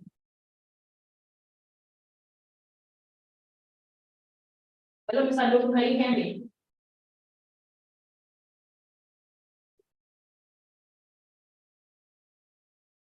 All right, so the first question is from iPhone. I didn't get that name, but it was on iPhone. It says, why is it that leaders are classified as a person who leads a team and not some people behind the administrative power? Okay, the question again is, please can you read the question again so that I'm sure that I heard you correctly? So iPhone asks, why is it that leaders are classified as a person who leads a team and not some people behind the administrative power? Okay, thank you, iPhone. I did mention that a leader is not only someone who leads a team. And a direct response to your question would be no, a leader is not just someone who leads a team. A leader is anyone who can move people and influence them towards achieving a goal. That's my short response to that, because I imagine you have a lot of questions. I could go in a long way to break that down. However, the summary is no, it's not just the person ahead. In a team, you have the chairman or the leader, you'd have the vice, you have the CFO, the chief financial officer, if it's an organization in this case, you have a departmental head, you have all kinds of people at different rungs of the ladder, and they are all leaders. So long as they're responsible for coordinating people and influencing them to action, they are leaders. That's a short response to that. I hope that it addresses your concern. Thank you, iPhone. We don't know your name, but I hope that helps. Okay, iPhone, we see you now. Please name yourself so we know. Abiodun. Yeah, so you can go ahead with the next question. Thank you very much, Mr. David. That was a very great way to answer that question. It seems that in your own little state, you can without the title of the leader. Thank you very much, sir. So I also asked a question that was asked Vivian FYN. She asked, is everyone born a leader? So that question is an age-long question. And it's leadership as we know it is a skill.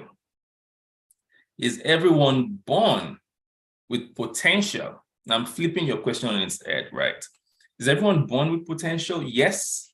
Would everyone fulfill that potential and work in that potential? No. But yes, everyone can be a leader if they would develop what it takes to be a leader.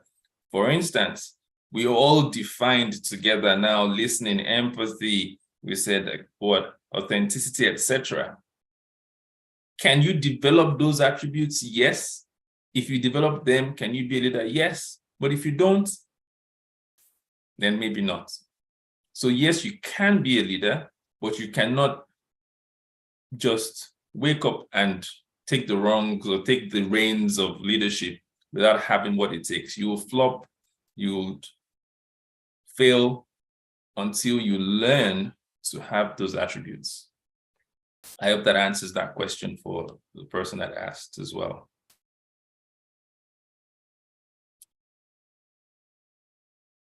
Yes, There thank you very much. are more questions in the chat box. Feel more than learning from it. As leaders, we should not be shy. There are more chat box.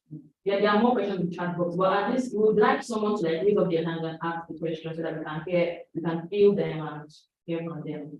So if anybody has any questions to ask, they can do it to raise their hand. I'm seeing one from Abosede. Abosede, can you raise your hand and ask your question via voice?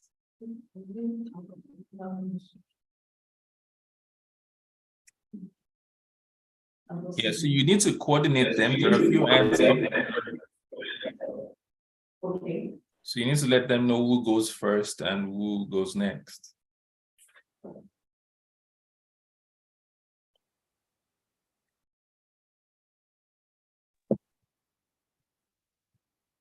Hello, good morning. Yes, please. Good morning. Good morning. Great lecture, Mr. David Dokun. To all the hosts, thank you so much. Okay, my question is quite simple. My name is Samuel Bobo Mahaba.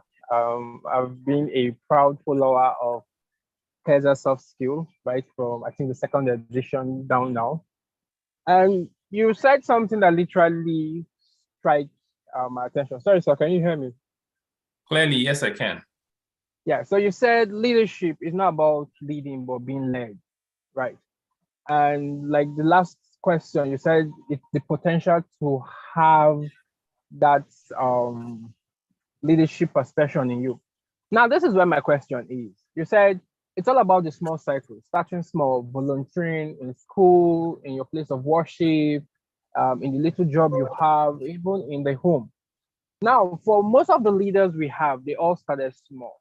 How do we now correct the array of bad leadership and the understanding of good leadership from starting small? Because example I'll give is in the situation of the tertiary institution, I used to be the Speaker of the House, and amongst my senators, there are always people who felt or who would feel, array or to sway the other way instead of doing what is much more beneficial to student life, student community, and the overall community. How do we tackle that problem as leaders? How do we now say, okay, fine, we want to build a better holding? Because if we say, okay, I think I get your question. Yeah. Samuel, right? Yeah. Yes, sir. Okay, yes, thank sir. you. All right, so Samuel is a speaker. Every other person that wants to ask a question, we have to make it short so we can take a lot of people. Sam, the truth is, The answer to your question is in a quote by Margaret Mead. Margaret Mead said many years ago, never doubt that a small group of thoughtful, committed people can change the world. Indeed, it's the only thing that ever has. Margaret Mead said, never doubt that a small group of thoughtful, committed people can change the world. Indeed, it's the only thing that ever has. The moment we begin to think that the efforts we make in our small circles don't count, then it stops us from contributing in that small circle. And then more people begin to drop out because they think their efforts don't count. So whether you're Elizabeth, Osang, Deborah, Morisola, those that are about to ask questions, Chidima, everyone on this call today and listening as a recording, you need to do your own little part. Lead yourself, right? Lead yourself, exemplify those attributes of leadership, and allow the rest to take its course. There are things that are not within your control. You cannot control everything. Focus on what's within your control and allow the rest take its course. What happened to everyone who had their hands up just now? I can't see them anymore.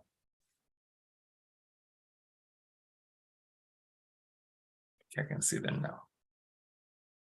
All right, so who's going next?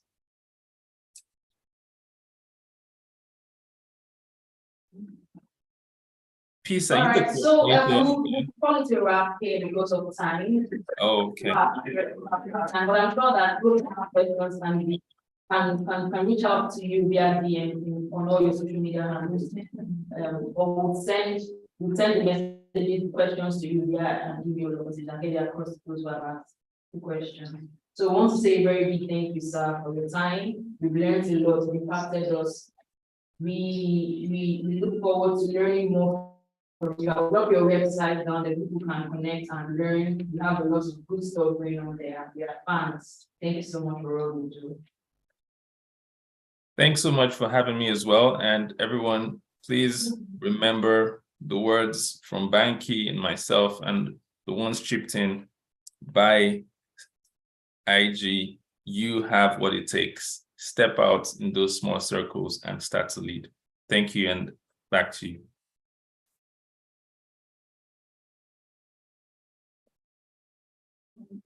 So everyone, we are going to the second session for today on career management. I'll be handing over to Madam Sandra, who will be facilitating that, moderating that. Thank you.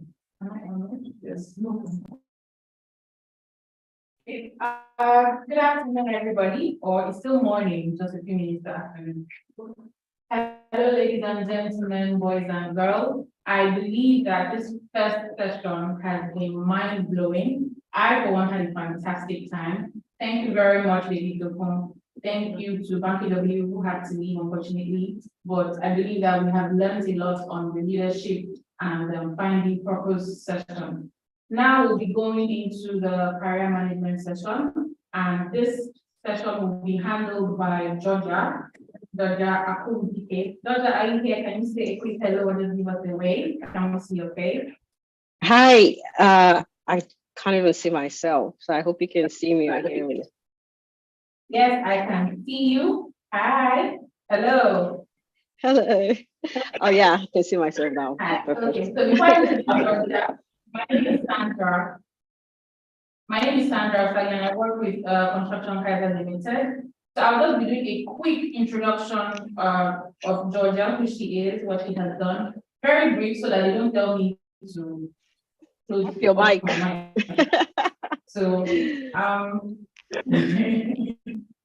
Georgia is a chartered accountant. She had a BSc in accounting and she started her career in 2011 as an accountant with Simfix Limited. She has also worked with KPMG and PwC as a senior auditor, after which she worked with, she has also moved into, from finance, she moved into supply chain operations with Amazon. In between all of this, she has also worked with Total Energies. I know that she mentioned a flair for or a need to work with oil and gas sometimes. So she had that Total Energy experience. So I will just be allowing Georgia to take us through. I don't want to go too much into her profile so that she can take us through her career, where she started from, how she was able to move from one point to the other, how she was able to work across different roles, and how basically has been able to manage her career all these years. Georgia also, she has a passion for diversity, equity, and inclusion. And as a result of this, she serves as a Google facilitator, and she supports the empowerment of women. I think she has something she does for young women between the ages of 16 and 29, raising giants. So she mentors young ladies, and that is something that we need in our society in this day. So outside of work, she mentors young females. She also volunteers as a finance lead for Slum to School Africa. I'm sure a lot of what you know Slum to School Africa and what they are doing for the less privileged children in terms of sponsorship of education. So I will hand over to Georgia now. Georgia, please tell us how you have managed your career, how you have been able to succeed. One, being a woman. Two, being able to move from across different positions, basically, because I can see that you started in finance and then you have gone into supply chain. What's the link? What was your motivation? What basically inspired you to go through all of this, and how did you achieve all of this? Over to you, Georgia. Okay. Yeah, thank you for that introduction. I can hear an echo. Perfect. Thank you. Thank you very much for that introduction, and thanks for the opportunity to be here and speaking today. It's my absolute pleasure. So you asked a couple of questions about how I changed career paths and all of that. And I don't want to discuss it here because this is pretty much what my session is about. So I'm going to walk you through my career journey during my session. So I will save it at this introduction phase and then just get right into it, if that's okay. Yeah, good. Okay. So my name is Georgia. I'm currently a general manager with Amazon UK, and I will be speaking today about career management. And I need this session to be as interactive as possible. So I listened to the session with David and Banky, so I'm hoping I get, the same energy, if not even more. Because we're going to do this together. I'm going to pick your brain, you're going to pick my brain, and we're going to work through this session together. Okay, so the agenda, we're going to spend the first 10 minutes just doing an intro, and that intro is me trying to get to know you. So there are a couple of questions that I'm going to ask, or at least I ask for like a poll. So I don't know if that poll has been done, but it will give me a good sense of knowing like who my audience is so that I can tailor the rest of the session to that audience.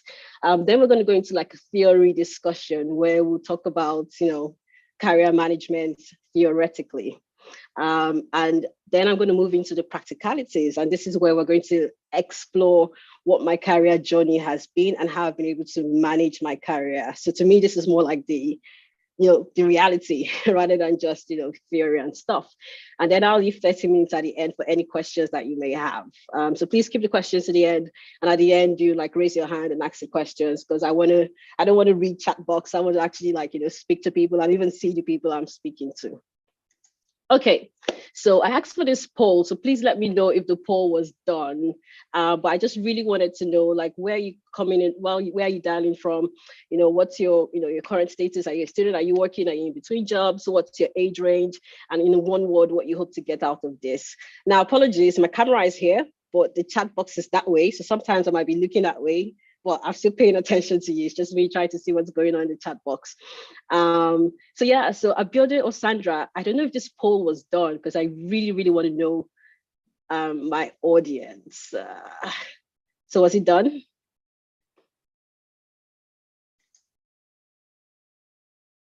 No? Was the poll done? Does anyone have the results of the poll? So yes, it was done. Yes, the results is on the screen now. Can you please confirm if you can see? Okay, yes, I can see. Can everyone see it, or it's just me that can see it? I think everyone can see it. All right, that's perfect. So I can see that age range Oh, okay, everyone can see, that's perfect. So I can see the age range. So we have about 51%, so majority of the group is ages 25 to 35, and then 28% is 15 to 25. Okay, so we have, okay, that's interesting. Good to know the group that we have. So where are you dialing from? I can't really see, it's just this choice 1 or choice 2. So please feel free to pop in the chat wherever you're dialing from, so I just know where you're tuning in from. Expectations in one word, also pop in the chat, because I see it's just 1 or 2, option 1 or 2 here. And then student or working. So we have, it feels like it's a 50-50 split. That's what it looks like, kind of. Okay, so 50-50 split between student and working. All right, that's good. So good to know. So thanks for sharing the poll results. So let me see. So people are calling from Abuja, from Lagos. All right, Posta. Oh, okay, cool.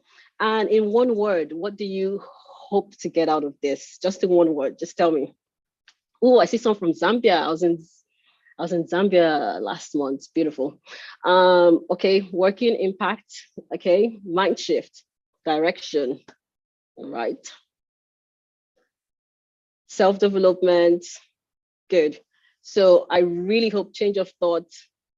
Right. Positive influence. Okay, so I hope you get what you want and more out of this session. All right, so I will just move on to the next slide. Okay, so this is theory time. So let's aspire to perspire. Now, so if you know me, you know I'm all about banter and jokes. So don't take me too seriously. So when I write here, let's aspire to perspire, I just mean like, this is the part where I hope not to bore you too much, but I'm just going to go into all like the theory stuff, tell you about, what career management means and, the steps you need to take and what themes and how to plan and all of that. So it's my, aspire to perspire kind of thing. So yeah, so let's get into the theory bit. So what is career management? So I'll just pop this for you in the chat in maybe like, a very simple sentence. What do you think is career management, or what does that mean to you when you hear the word career management, or well, the 2 words, career management? Okay, development.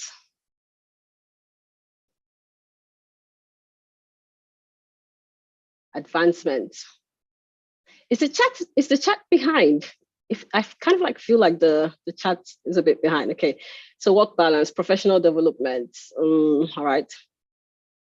So what's your definition of career management? Development, tracking your progress in your career, professional and personal growth. Okay. All right. Let's go. Career plan. Yep. Very similar. Process of managing one's career, being able to apply yourself. Professional development, how to manage your career. Good, very simple, very basic terms. And you're all on track. Now, career management has been defined as the lifelong process of proactively and strategically planning and running your career. Now, I've made in bold the lifelong process because it never ends. Like you could have a plan now for the next like 5 years, and in 2 years you need to change that plan. And in 2 years, like it's never ending. So it's very key to understand that it's an ongoing process. It's not a single intervention. You're not going to go out at the end of this course to say, okay, you know what, I have this all figured out. No, it's lifelong, ongoing. You always have to refresh and regroup. I would say at the start of every year, actually. Because when you look at things, the world as its own is actually changing really fast, and there are new opportunities popping up every day.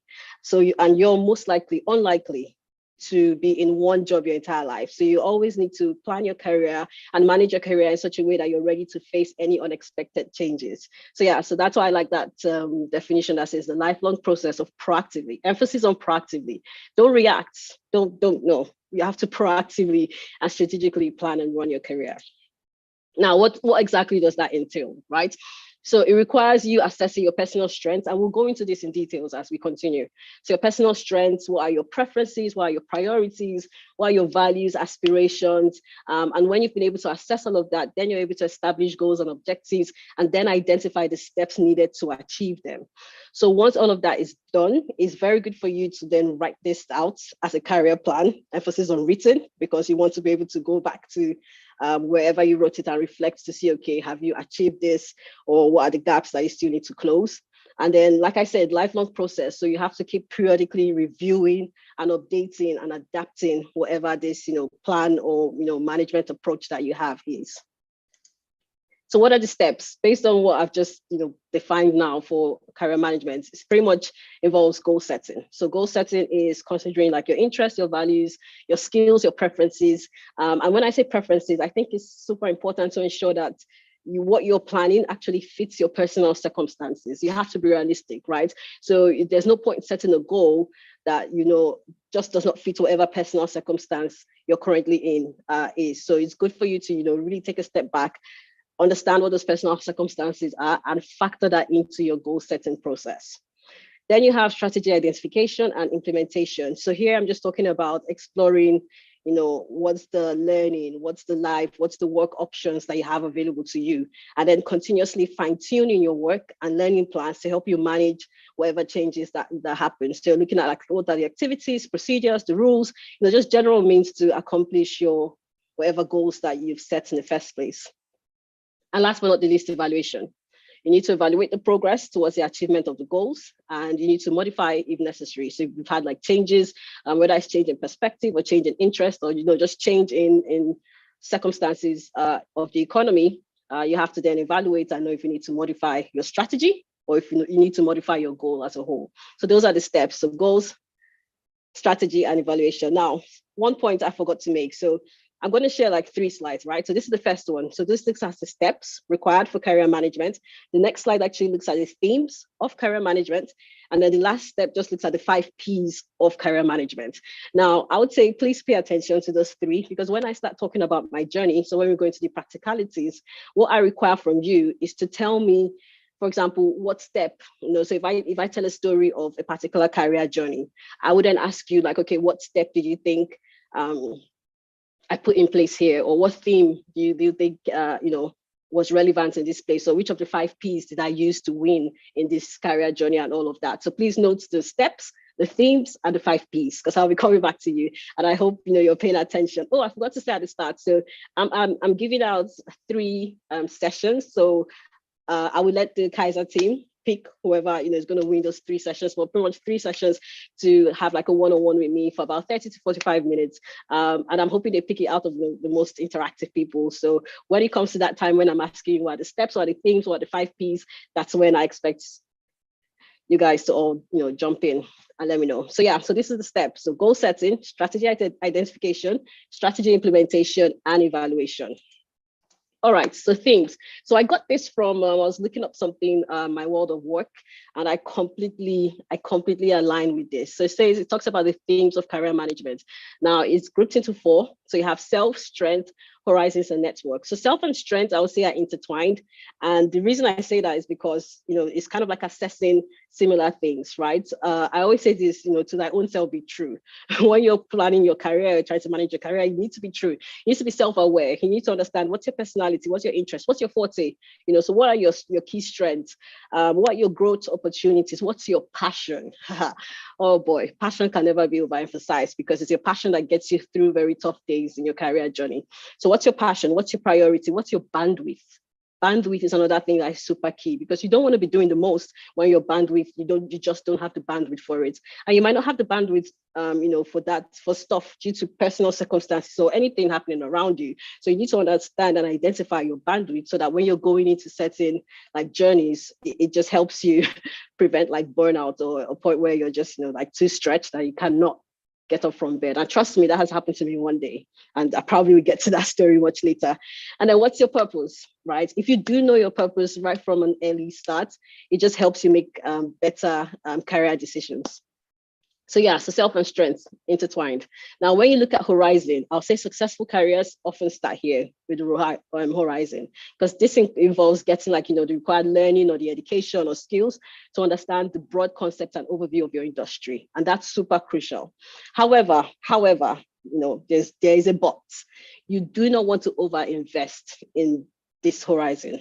And the reason I say that is because, yes, it's very good, to get the education, to get all of that, but without having the experience, which helps you prove your capability and helps, show a solid track record, then it just becomes almost irrelevant, I would say. So you have to find the right balance between that education and learning and also getting the right experience. So education is crucial, no doubt, but it's just a form of potential energy.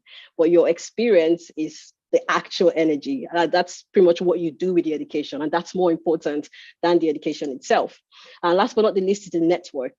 Now, you need to have people in your career that you can rely on, that will help you when you ask for it, and even voluntarily help you even when you do not ask, right? Like all relationships, your business network requires constant attention and grooming. So you have to be intentional about building that network and then grooming that network. Now, don't just be the person who only comes around people when you need something. You don't want to be that person, but you also have to be there to help others and to maintain that ongoing relationship so that when you do need support, you can easily get it. So now that's the themes of career management skills. So 4 of them: self, strength, horizon, and network.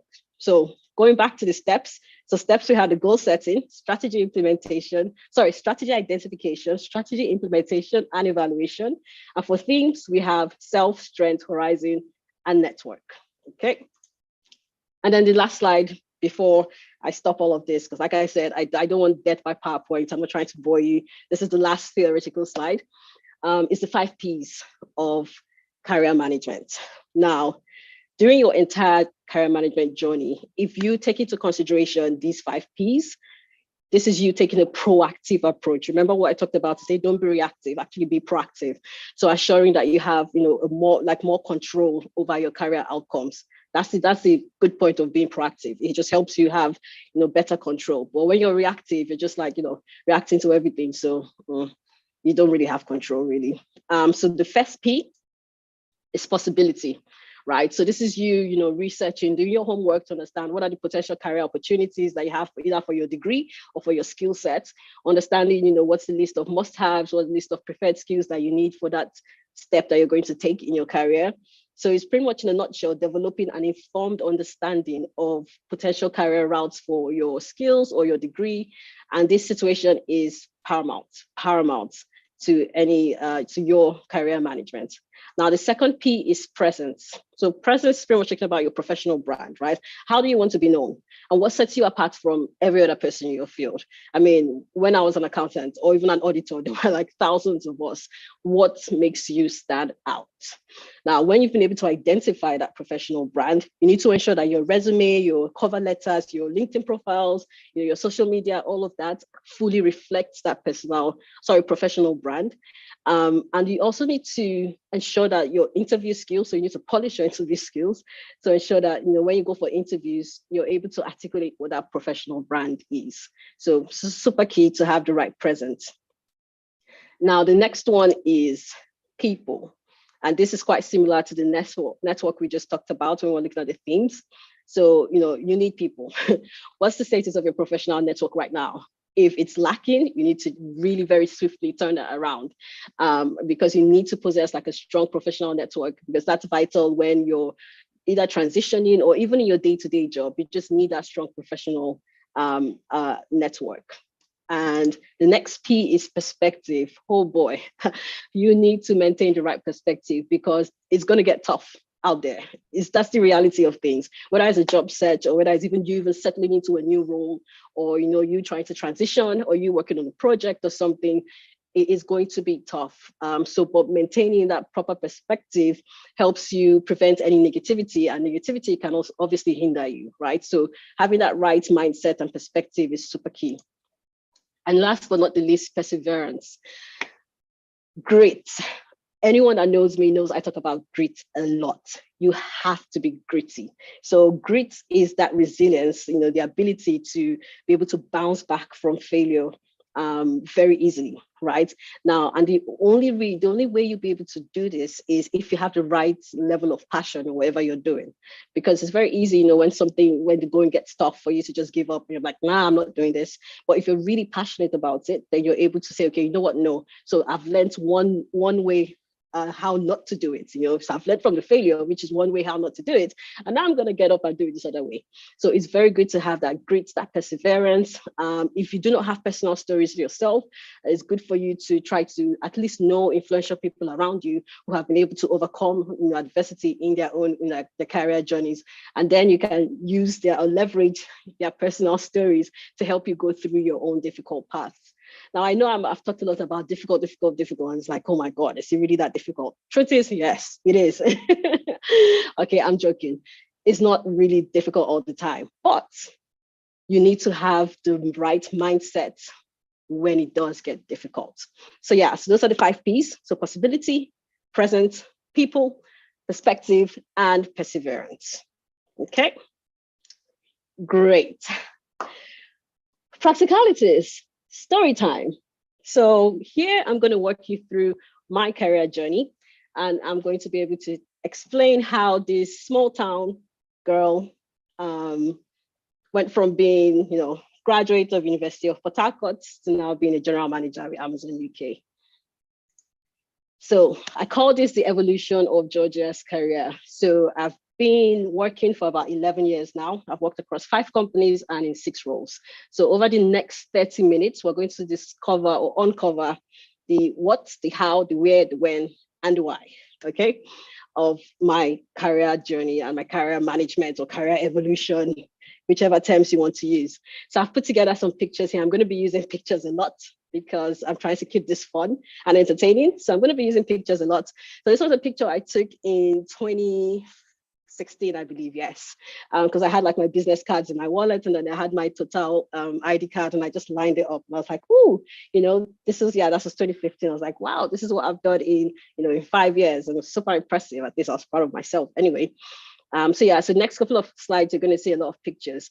Now, when I look at my career management journey, I'm going to steal words from Banky W and say it was grace and grind. I can't even lie. And you will attest to this even as we go down this journey. It really has been a story of grace and grind. So what I'm going to do is in the next couple of slides, I'm going to go through like an overview. So the overview of whatever role it was that I performed, right? And then I'm going to share a crucible moment with you of when I was in that role. So by crucible moments, I mean like either a challenge or a severe trial that I had that created like a transformative experience that helped either redefine or alter my sense of identity. So go through the slide saying, this is the overview of what I did.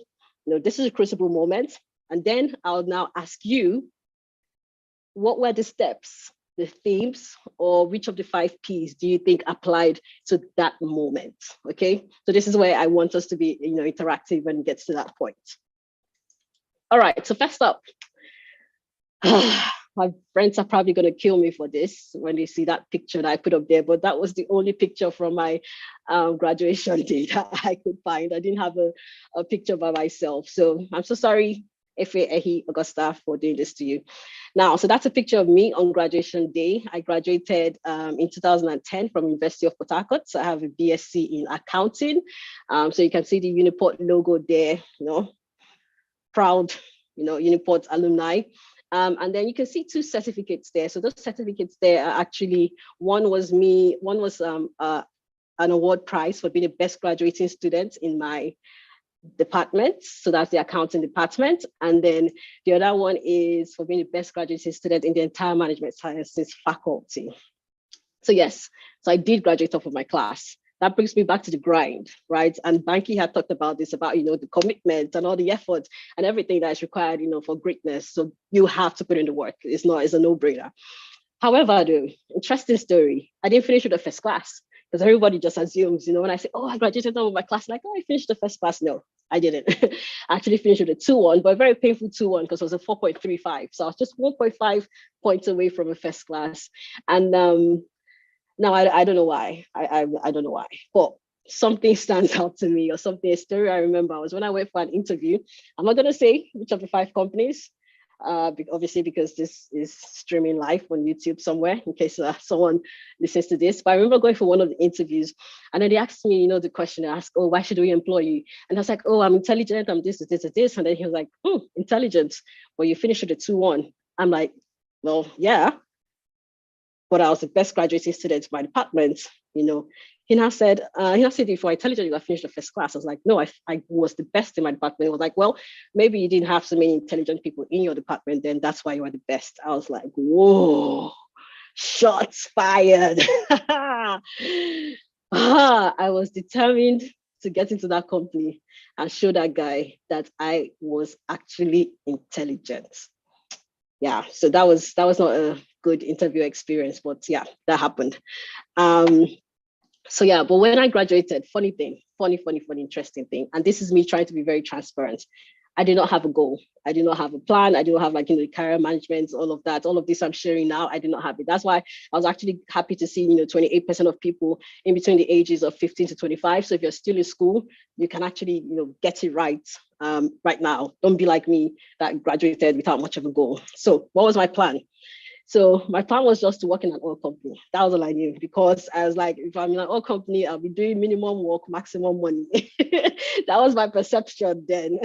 No shades to anyone working in an oil company, but we all know that back then it was like, oil and gas, it was just booming and stuff. So I was like, I really need to get in, grab my share. And so I didn't have any short term, medium term, this. I just said, no, it's just oil company, one. And then before I retire, I want to become Minister of Finance. That was it. That was my short, long, medium, all my goals in one is a company and Minister of Finance. That's it. How? Strategy, I did not have. Did I identify strategy, implement the strategy? None of that. It was just a company and Minister of Finance. So obviously you can see that I was set to chop life. It was a chopping life goal that I was setting for myself. So let's find out really what then happened. Okay, so once I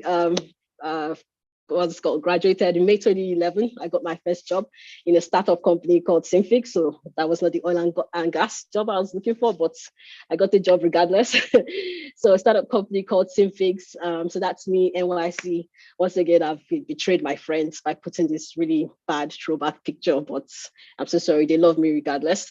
So I started my work in Synfix as an account assistant.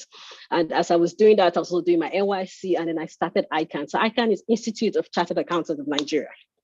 Because obviously I graduated, as an accountant. I was like, okay, let me at least try and become a chartered accountant, right? Because that was just what made sense at that point in time. So I started the process. Now, as an account assistant for Synfix, pretty much I was just supporting the main accountants to try to get the financial processes in order and the accounting processes in order, because it was a startup company. So they hadn't had an accountant for I think the first year and a half and stuff. So we needed to really put things in order and stuff like that. Now, whilst I was trying to do that, so the ICANN, the NYC, the main accountant resigned overnight. And so here I was, serving and all of that. And then I had to just go into the role, assume the role of the main accountant. And I had to learn on the job. So to me, that was my crucible moment, trying to learn how to, so I was no longer assisting someone, but I was now the point of contact for the entire accounting department. And that was my first job. So it was a lot of pressure. And at the same time, I was doing my, I was trying to write my ICANN. So I was doing weekend classes for ICANN, because anyone that knows ICANN, you know that, more ICANN. It's not beans, it's not moi. So I was doing weekend classes. It was 8 a.m. to 8 p.m, Saturday and Sunday. That's what I was in classes. And then I'll now come out Monday to Friday. I'll now be doing work 8 a.m. to another 6 p.m. So the only time I was really reading was after work, Mondays to Fridays. So it was a really stressful and difficult moment. I'm trying to do all of this at the same time. And sad story, actually failed one of my ICANN papers because I wrote 4, because the way ICANN is that it was, at least back then, you had 2 levels. And so each level had 4 papers. So I was writing the first level and I wrote 4 papers and I failed 1 paper. And it was the first time I'd failed an exam in my life. I cried like a baby. And especially after everything I had gone through, I felt like I was really putting a lot of work and I still failed that 1 paper. So I had to then go and rewrite, because you have to rewrite the paper before you can move to the next level. So I had to go and rewrite the paper and stuff. And it took a toll on me, if I'm being honest. But whilst doing all of that, that was when I started to get a good understanding of what do I want? What do I want out of this? When I started writing ICANN, that's what made me realize that, look, I can't be putting in all this work and not, have a goal, a strategy and all of that. So that's when I started defining what I wanted. I was like, okay, I want to finish. I can also become a chartered accountant. I want to learn. I want to be able to, work in certain industries and things like that. And so whilst I was doing all of that and putting the strategies in place, that's when I found out about, KPMG and the audit firms and how much value there could be to me for that learning experience. So I did apply for KPMG, and I got the job in KPMG. Now, interesting fact, moving to KPMG, I was taking a pay cut. Moving to KPMG, but it was not about the money. And this is where the strategy implementation comes in. Because for me, it was not about the money then. It was about the experience, right? I wanted to learn. And then I also knew that, having a big four on my CV was going to be great. And I knew that the network I would get inside of KPMG was network that would just, change the course of my life. And even at that same time, when I was applying to KPMG, I had an uncle that was actually trying to get me. And this is an interesting thing. My uncle was trying to get me into the Ministry of Finance, but I had set my mind on learning. And initially on the previous slide, I was saying I wanted to go and, enjoy and all of that, but my trajectory or my mindset had completely changed. I knew that, okay, if I went to Ministry of Finance, I might not learn half as much as what KPMG was going to give me. So let me just, focus here and learn. So that was how I moved to KPMG. So September 2012, I started with KPMG. So KPMG as an audit associate in FSI. So FSI just stands for Financial Services Industry. So pretty much what that means is that I was auditing banks and all of that. So that's me on my first day, KPMG, feeling all fly, like, ooh, I've arrived, I'm in the big four audit firms. And then whilst I was at KPMG, I then became a chartered accountant. So I wrote the second level of ICANN and I passed. And then that cute little certificate there that you can't really see was me winning an award for being for having the highest score. Yeah, so I was the female with the highest score in November 2012. Right, yes, November 2012. Now remember, the year before I had failed an exam, and then I reset my mind, I cried, I did all the wailing and all of that, reset my mind, rechanged my mind, went back, passed that other one, and then, went back to do the next 4 courses and all of that, and just really gave it my all. And I really thank God that I was able to smash through. I was so excited when I passed. And then more importantly, like a couple of weeks after, when I got the email saying, look, you also had the highest score, so come get this award. I'm like, okay, all right, I'm here for this energy. So that's what that certificate is for. And then, so I still continued KPMG. I then became a semi-senior auditor at KPMG. But this is what I was doing, auditing banks, insurance companies, pension companies. So these were a couple of companies that I audited whilst I was there. And then there's a 4th one. So when you see that question mark, I'm trying to remember, I've tried my best to remember what that 4th company was. I couldn't remember, and it was really driving me crazy. So I just put a question mark there. But I was not happy, because I didn't really have an interest in the financial services industry. Now, remember, I still had my oil and gas aspirations. So I was trying so hard to move from financial services to oil and gas, because really in audit firms, you pretty much have like 3 departments. You have the financial services, you have oil and gas, and then you have consumer. So I was really trying my best to get to oil and gas, but it was not happening. And then after 2 years in this financial service, I'm like, look, I don't have an interest here. This is driving me crazy. I can't do this anymore. I need to do something else.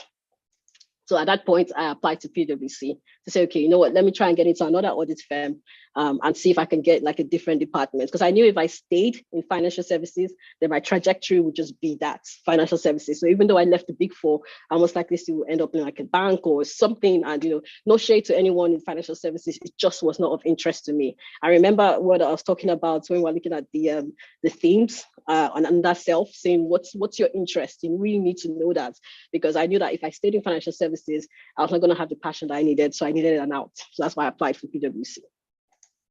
Now, this is a bonus picture. So when I was, digging through my phone, looking for, pictures for this PowerPoint, and I came across this picture. And this is why I'm going to ask you a question. So in this picture, this is an end of year retreat, right? So every end of year we have a retreat.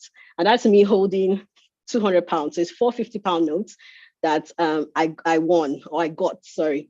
And I got this money every year. I did 3 end of year retreats. Every year I was the one getting this money. Can you guess what? As long as they can't see the picture, is that just you, or can everybody see the picture? So this picture that I just put, me, and there's a guy in white. Okay, people can see it. So I'm wearing blue, and there's a guy in white, and I'm holding 200 pounds. Can you guess what I won? What the money was for? Who can guess? Someone should guess. I'm waiting. I'm not going to move forward until you guess. What do you think? What do you think? I was being awarded for. Best performing staff, okay. Let me see. Someone said best performing staff. Go on, keep guessing. Most resilient staff, most productive staff, outstanding staff of the year. Love it. People have faith in me. Best auditor, best accountant. All right, okay. Now let me put you out of your misery. Best female staff of the year, employee of the year. Let me put you out of your misery. That was me winning best dancer. Hey! Contrary to popular opinion, I have a life outside of work, okay? And if you do not believe me, the next picture is my proof, because I know some of you would doubt.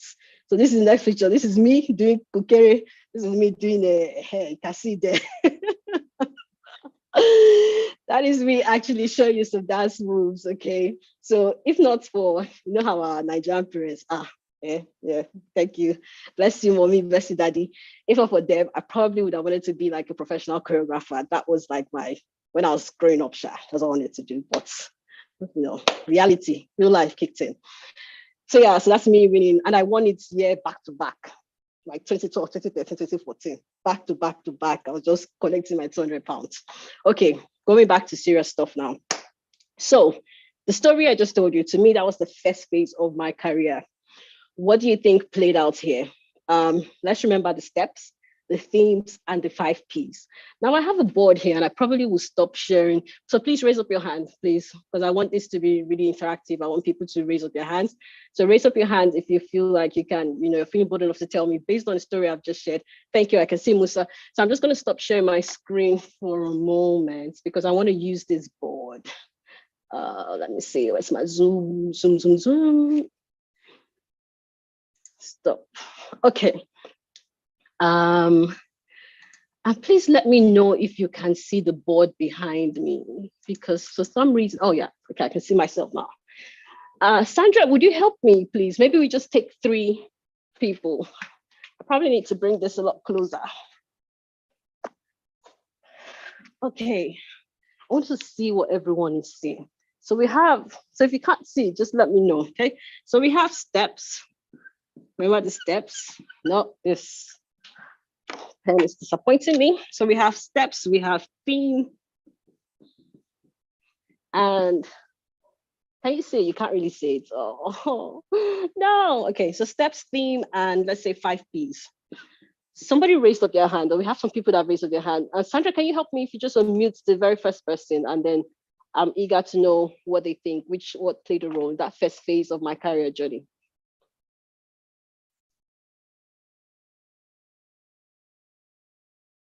Anyone from Kaiser? Yes, please. So we were muted.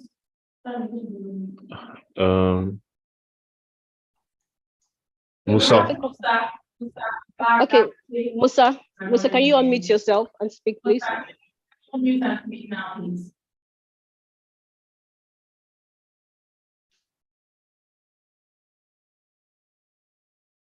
Musa, can you unmute yourself? Can you hear us? Okay, so I'm not to waste time. Deborah, really, can you unmute yourself, please?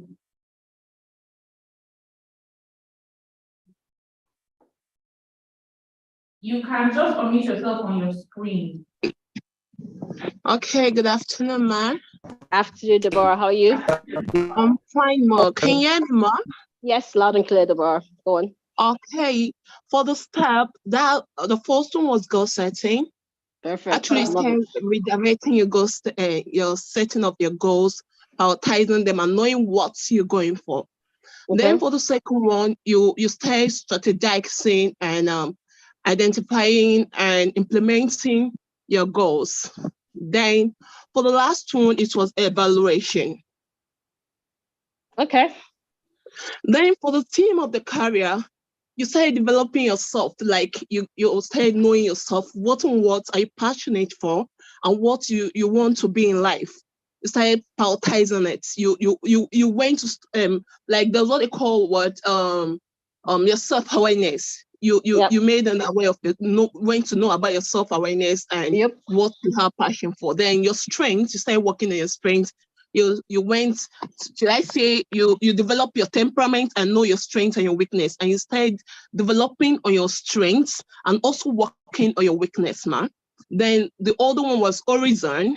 And the last one was your network, start networking, those that can help you, that can connect you to the top place in which you needed, the heights of the pitch height in which you wanted to attain. And that was where it came into place. Then for okay, sorry, just to stop you, Deborah, just because I want to give another person a chance. But yes, perfect. You've actually said it well. So the goal setting, and just maybe for reference, because we're going to do this again 2 more times. So just reference for anyone answering. It'll be nice when you tell me which of them, just to kind of like tie back to what I said. So for example, the goal setting, I know that once I graduated, I didn't really set any goals, but when I started writing my ICANN, I started, that's when I started to say, okay, what are my goals? What's the strategy and all of that? Then yeah, to your point, Deborah, about the self-awareness, that's when I was in KPMG, being more self-aware, what were my interests and things like that. And then that strength, building that strength and stamina, doing all these multiple things at the same time. So yeah, I'd love to hear it. But I want to give somebody else an opportunity to talk about the 5 Ps. I see Musa was eventually able to unmute himself. So I don't know if you want to talk about the P, Musa. And just tell me, so which P, maybe just give me like 1 P that you think I leveraged the most during that first phase of my career. On the first piece of the career, you start using your possibility. Then that was what you say using. Then your people, your network, the people around you also. Okay, I don't think I had used the people yet though, and I'm going to get to the point where actually I leverage people the most. So, okay, all right. So thanks, Deborah. Just let's give it a chance to somebody. Yeah. Sincerely appreciate. Okay, is Musa still there? Because I think Musa was the first one. Musa, are you here? Yep, Musa. Hello, yes, I'm there. Yeah, we can hear you. So 5 Ps, which of the Ps? So Deborah has talked about possibility, which I 100% agree with. That was the first thing, like me trying to think what are all the opportunities out there for me. Any other P you think that I leveraged here? About the perspective on the... Okay. So I don't know if it's just me, but your network is not so great, Musa, but I had perspective. And yes, I 100% agree with perspective, because that was me when I failed my exams. I had to have the right perspective to be able to still push and go back and try to regroup, I would say, and attack it again. And then when I did that, I just skyrocketed. Like you saw the certificates where they had the highest score. So yeah, that's good. People of God, I've seen some P's that I did not mention here. Professionalism, planning. That's one of the P's. Okay, so whoever was listening to me, that if you have the 5 Ps, if you actually remember the 5 Ps, can you just put it in chat? Thank you very much, Elvis, because some people are started setting their own Ps that were not there in the first place. But I love to see it. Thank you for the interaction. Actually, I love to see it. Okay, so I'm conscious of time, so I'm just gonna continue. Let me know if you can see my screen again.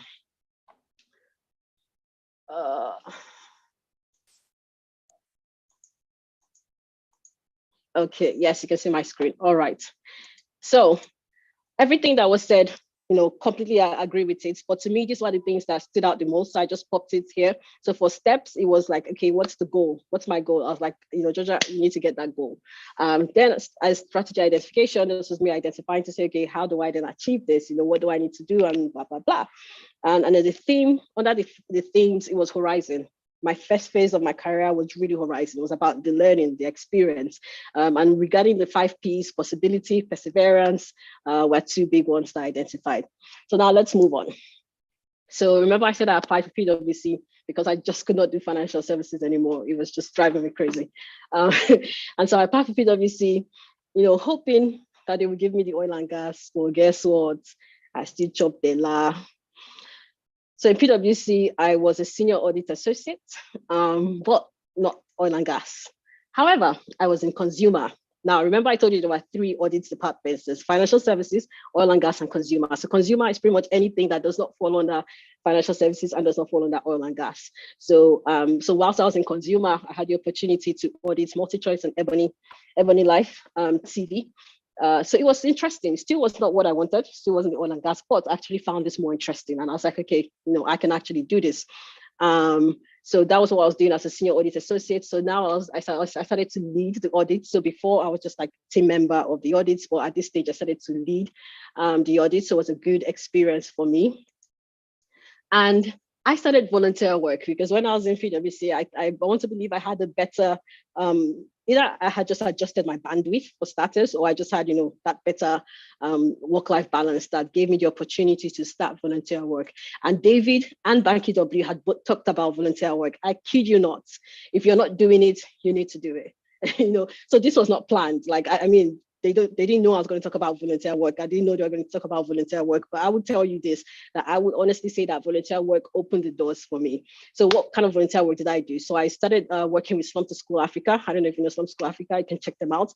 So there's a non-profit organization that supports less privileged people into schools. So I started, just as a volunteer, and then eventually I became like the finance lead for Slum to School.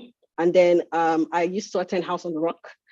So in House on the Rock, I became like an usher. I was pretty much in church like 3 times a week, and things like that, just volunteering and just serving.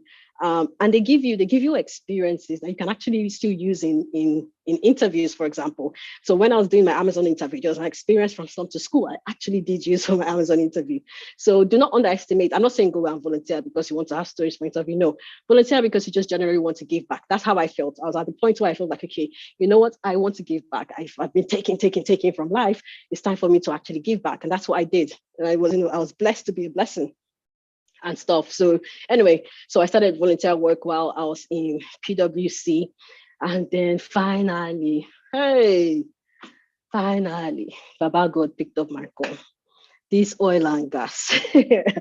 So what had happened was, and if this is something you don't know, I strongly advise you go check multiple companies and see what their website looks like. So on the Total website, they had a section on their websites called unsolicited CVs. Now, I don't know if that's still there. I don't know. That's your homework to go do. So I had put my CV on their website. I kid you not, I put it like 2 years prior. I put my CV on that website 2 years prior, just unsolicited CVs. And then I got an email in January of 2015, saying that they had seen my CV from the unsolicited CV section. And they wanted to know if I was interested in applying for like a postgraduate scholarship, that they were having a program for postgraduate scholarships. And if I was interested, I could apply. So it was not technically the job, because I actually wanted a job, but still I was like, okay, not bad, postgraduates, let me fill that out and see. So I applied, I put in my application, did the process and everything. And then I passed the exam and the interview and all of that. And then I was given the scholarship. Now, what you need to remember, and this was back then, this was 2015, JAPA was not a popular thing back then. In fact, I had more noise in my ear of people telling me, you want to go and do masters, when you come back, you'll not have job, because that was the reality of things. Like a lot of people had done their masters and come back and they did not just have any job. So it was a lot of people actually pushing me against even, going for my masters, because like, you come back and there will be no job, what would you do? And unfortunately for me, because I had just joined PwC, I was not entitled to study leave because I had not even been a year in the company. So I was not even entitled to study leave. So if I was coming back, I was coming back like no job, so it was such a big risk, but still, I had a goal. I knew what my strategy, I had identified my strategy. I knew what I wanted to do. I knew what I wanted out of it. And I knew that I still needed to learn. I still needed that learning experience. So regardless of how high risk it was, I was like, okay, I'm going to do this. I prayed about it. I'm like, okay, I'm going to do this. And so I packed up my bags and I went to France, because the scholarship was in France, because obviously it's a French company. So between October 2015 and October 2016, I studied a master's in international accounting and finance.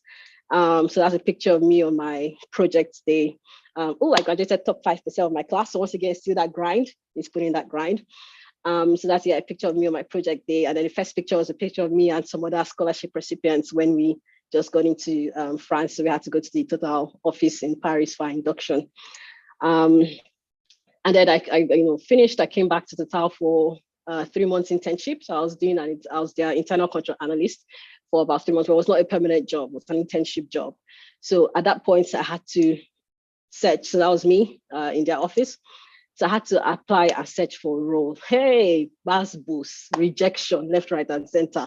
Funny thing, yeah, I was so confident in these application processes because I'm like, I've worked in KPMG, I've worked in PwC, I'm interning in Total. Rejection, left, right, center, rejection. This is where perspective and perseverance, this is where it comes into place. And these rejections I'm telling you is both in France, because I'll still apply for some places in France and in Nigeria, double dose of rejection, local rejection, international rejection. Because yeah, so specifically I was applying for like accounting roles, finance roles, audit roles, things related to my career. Until one day, I stumbled on Amazon. So Amazon was doing like a career fair in my school, and then they were talking about supply chain and operation roles. Now, considering that's not my background, it would have been very easy for me to walk away. But I found it fascinating, especially because in one of my courses during my master's was on operations management, was on supply chain operations management. And I absolutely loved the course. I felt like, it was so interesting and all of that. So when I heard what they were offering, I was like, okay, maybe this might be something to kind of like dabble into. And they were looking for people that were either like master's or MBA students that had just finished school and stuff and were willing to try out, so supply chain and things like that. So I was like, okay, how is this going to change the course of my career? So I had to go back and replan to say, do I really want to do it? What does this mean and all of that? So I applied. I went through the interview process. And I think one of the other things that made me apply, and I think that David touched on this briefly, they said they were looking for two things. That they were looking for people that were data-centric and people-focused. Now, when it came to the data and processes, to me, I was like an expert. I mean, coming from like a finance world, I had data on lock and key. But when it came to the people bit, I felt like that was an opportunity or a growth opportunity for me, right? Because we're looking for people that will come and be people leaders. And when I go into exactly what I do in Amazon, you understand, understand why they were looking for people leaders. And that was not my forte, because that was not just something I had done before. So I found it fascinating to say, okay, I'm already good with the data stuff. If I go into this company and then learn the people management bits, then the world will be like my oyster, and stuff like that. So it actually did intrigue me. And I applied, but I had a plan B. Whilst, I applied for stuff and I passed the applications, I was made an offer. My plan B was that I then registered for ACCA. Remember, I'd already gotten my ICANN, right? So I registered for ACCA because I gave myself 1 year. I said, I'm going to go into Amazon. I'm going to do this for 1 year. Whilst I'm doing this for 1 year, I'm going to continue doing my ACCA so I can be like a chartered accountant, like international chartered accountant. So that's what the ACCA one is about. Just so that if in that 1 year, I realized that supply chain is not for me, I can easily fall back to accounting. So that was my plan. So I had a plan in place now. So the ACCA was meant to help me keep the accounting and everything fresh in my head. So, reading and sitting for the exam. So that kept accounting fresh in my head while exploring, this whole different new career path. So that was it. I said 1 year in Amazon, do your ACCA whilst at it. If it doesn't work, just flip back. I'm 6 years in, so I guess you already know that it worked.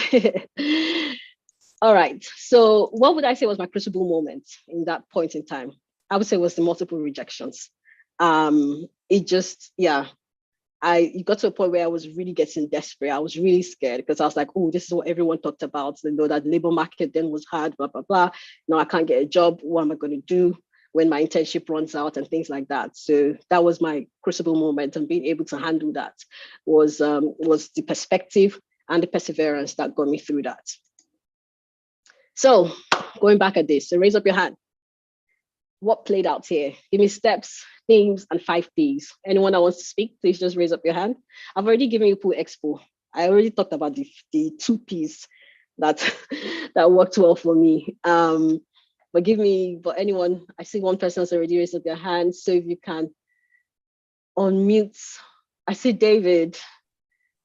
Can someone help me unmute David, please? David, do you want to go? Thank you very much for this opportunity. Okay, good day, everyone. Thank you, speaker. You have been doing so great. So one thing I noticed is when you said you failed an exam and you cried. So perseverance is in play, perseverance. And after you finished crying, you took a new step, and that's perception. You saw the cry as a way forward.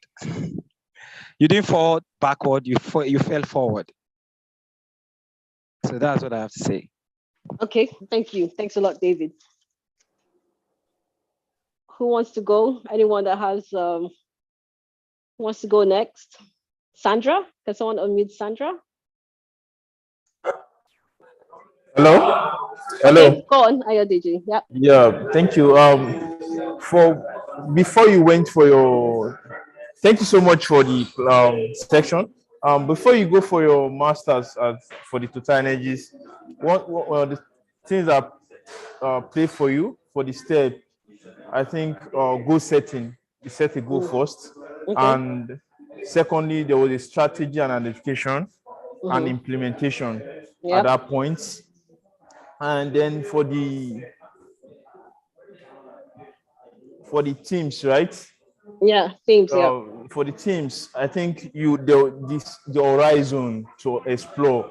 That's you able to understand that okay, supply chain is a place where you can actually function when you realize that it's part of the course that you did during your masters.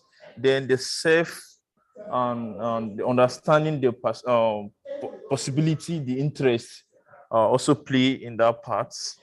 And then for the 5 Ps, I think possibility also played. Then perseverance played very well, because at that point where you face multiple rejection, I think it's very interesting. I've been seeing a lot of comments about your authenticity, like it's just been awesome and great. Like perseverance, even at the point of rejection, you still put yourself together to still be on the field. It's awesome. God bless you, man. God bless you for the teachings. All right. Yeah. Thank you. Thanks a lot. Okay. All right. I'm just conscious of time. So I'll just jump back to the presentation. Just give me a moment. Let me. Right.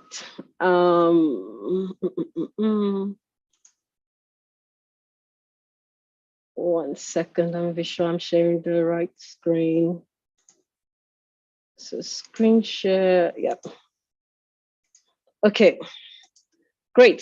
So thank you for popping up. So yeah, so I would say what played out here, strategy implementation, 100%. So self, understanding this personal interest and in perspective, I was able to handle the rejections.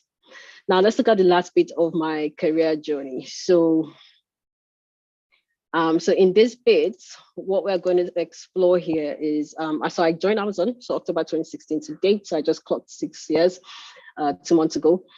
So I became an operations manager, and pretty much what that means as an operations manager. So I was working in one of their fulfillment centers, or what you typically call like a warehouse, receiving all the inventory from suppliers, and then when customers' orders are placed, you then pick it, pack it, and ship it out on time. So I became an operations manager. Then when I joined, I was initially the first 6 months I was managing a team of like 70 people. Now coming from the audit industry where I had not managed anyone before, so there was a lot of learning. I'll be honest with you, when I joined, I failed. Like on the people management bits, there's something we do within the company where you're able to score yourself from a people management bits, and there was a score out of 5. In my first 6 months, I was getting like a 2.7 out of 5. Meanwhile, my mates were like a 4.7. So I failed. And it was someone within the network that acted kind of like a mentor for me, that was able to coach me and help me see how to better understand how to manage people and how to be a good people manager, because that just was not my forte. When it came to the process and the data bits, I was sharp, giving it to them back to back, so all my metrics were top notch, but people management was a big flop. And so with his support, I was able to turn that around. And I would say that really helped me, because within the company in these 6 years, I've actually changed offices 6 times in the 6 years. So every time I've changed office, I'm pretty much going to a new team. I'm going to manage a new set of people, working with a new set of people. But all those lessons that this gentleman taught me in my first 6 months is what I've been able to apply, so that anytime I go and join a new team, I have like a soft landing. So I did that, became an operations manager, then eventually became a senior operations manager. As a senior operations manager, my entire org was like 700 people. So I don't know, times 10, that's a lot of people we've been managing. And whilst I was doing that, I was able to proactively, I saw an opportunity within the business that nobody was attacking. And I proactively took on a project in order to solve that gap for the business. And then it led to, in the first year alone of implementation of that project that I did, led to over €1 million savings for the network. And so based off of that, my manager nominated me for an award. So in the UK, there's an award that is run every year. It's called the Every Woman in Logistics Award. So there's a section called Above and Beyond, where they recognize females that have gone above and beyond for the industry. So now this was not an Amazon thing. This was like, the entire logistics industry recognition. So I won that award in 2019, coming off the back of this project. Now, after that, I got a promotion. I became a general manager and I worked on a couple of things. So what you see there, like Amy2 launch, that was me launching a robotics warehouse for the business. And when I launched that warehouse, my org, or my span of control, then increased to 2,700. So you can see how the numbers just drastically, grow overnight. So it was quite, and that was in COVID. Oh boy, that was a crucible moment for me. That's really my mask on day one when we opened the facility. That was a big one for me because COVID just came with its own challenges. But off the official duties, I then, knowing what my skills were, my skills and personal interests, it gave me the opportunity to pick up, I call them extracurricular activities for the company.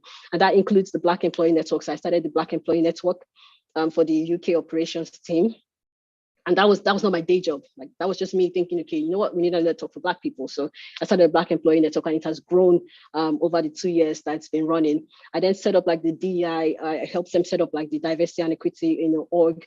I became a barrister. So barrister is something we call about like doing interviews. So I helped the business to make like, decisions on who should be hired and who should not be hired and stuff like that. So I became a barrister. And that was me, that was off the back of me just enjoying interviewing people. So once again, me identifying what are my strengths, what are my interests, and then using it to do all this extracurricular. This was not my day job.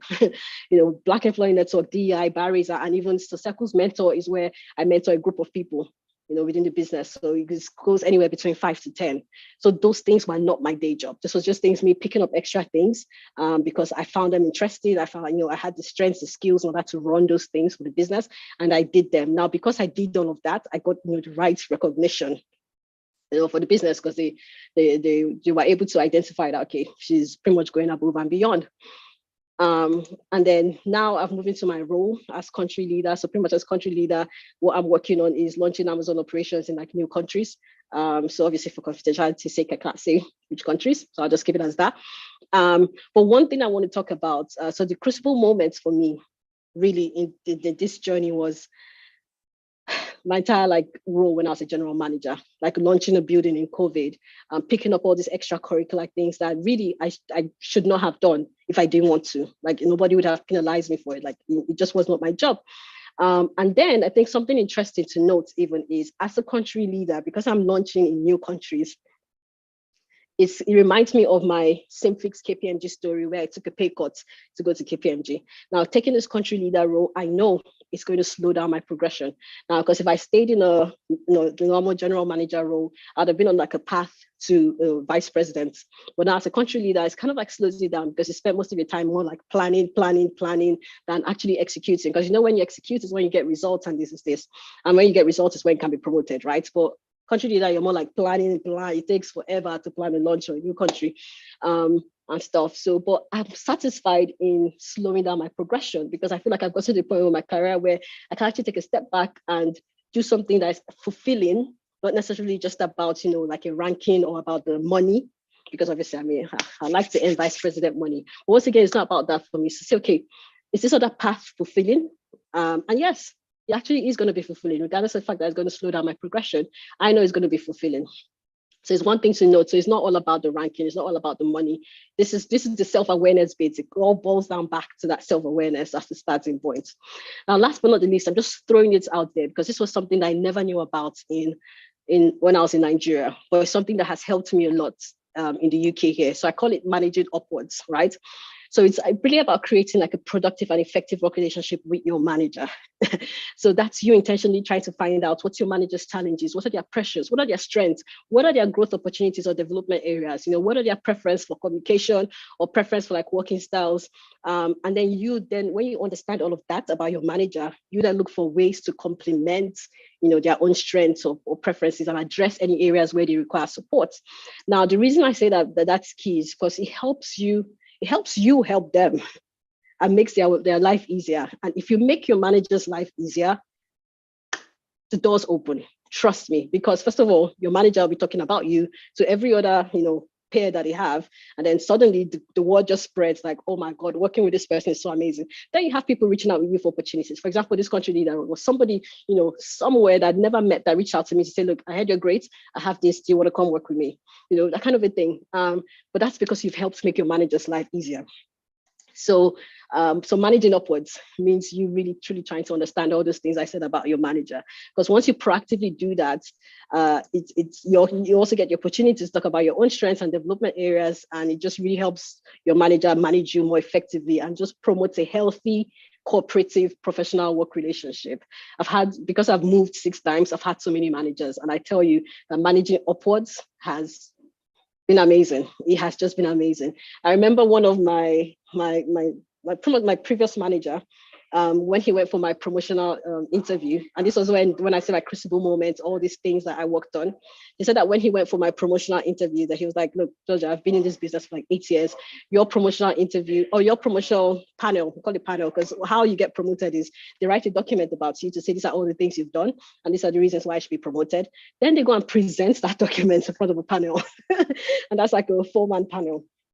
So he said when he took my document to go present for the panel, it was like, that is one of the easiest presentations that he has done in his time with the company for 2 reasons. He was like, one, all these extracurricular things that you picked up because they were not your job, yet you picked them up because out of interest to you, that just made your document so rich. And 2, apparently on the panel, there was one guy that had worked with, so this is back to network. There was one guy I had worked with there that was part of the panel or part of the panelists, that the moment he got up there and he said my name, he said the guy just took over the entire process. I was just like, oh, Georgia, oh my goodness. So I worked with Georgia. She did this, she did that, she did it. So the guy just, just started talking on my behalf. And then he said he just stood there and he was just like, okay. So the panelist ended up being the one presenting me to, the rest of his peers and stuff. So that's why that, that managing upwards, that network, that, doing stuff for people, because this was somebody that, had done stuff for him that I really did not need to do. But yeah, so that's super key. So what played out here? Oh, I'm conscious of time, so I'm just going to jump right into it because I really want you to ask questions. So to me, what played out here was, evaluating and resetting my goals. And then the theme, I would say, was strengths. Knowing what the skills and personal, qualities that I had that just helped me be able to pick up all those extracurricular activities. And when it comes to the 5 Ps, I would say people, between my mentor, my network. It just made life easy for me. I'm managing upwards. That still falls on that people for me. And then presence, ensuring that I had the right presence. I had the right, professional brand. Now, bonus content, exploring your interests, because it's never too late. This is all part of the whole, when I say it's a lifelong process. Now I'm going on a journey where I'm doing like a vision board because I feel like, I'm due for goal resets. So I'm going through the life of vision boarding, and I've picked up a couple of interests, right? To just do stuff that I've always wanted to do, but just never really had the time or the opportunity, to do it. Now, the first one is DJ. So I just became an official DJ. So I graduated from my DJ school in October, and then I had my first DJ gig the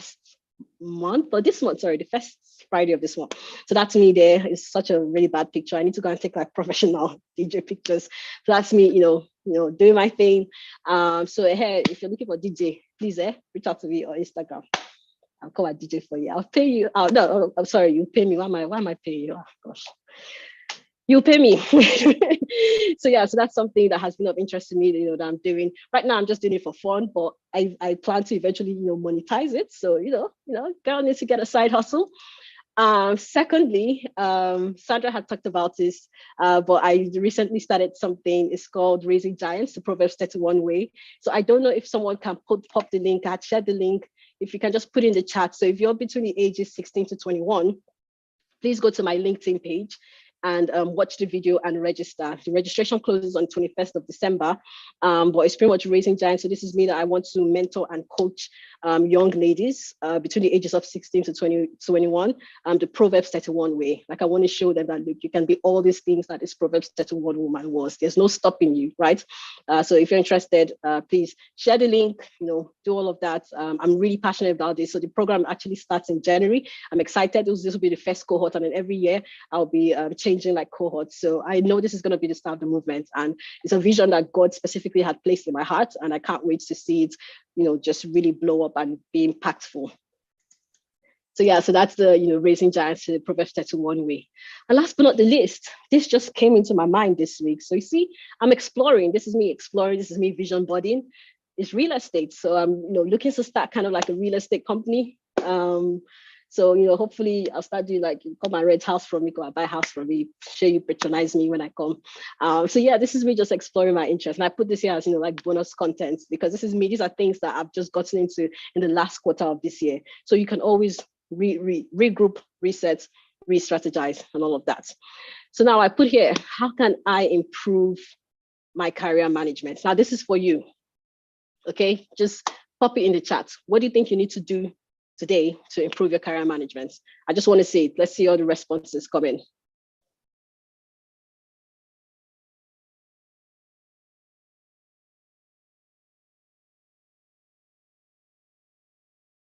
Learn more, okay? Be more intentional, upskilling, being optimistic, open-minded.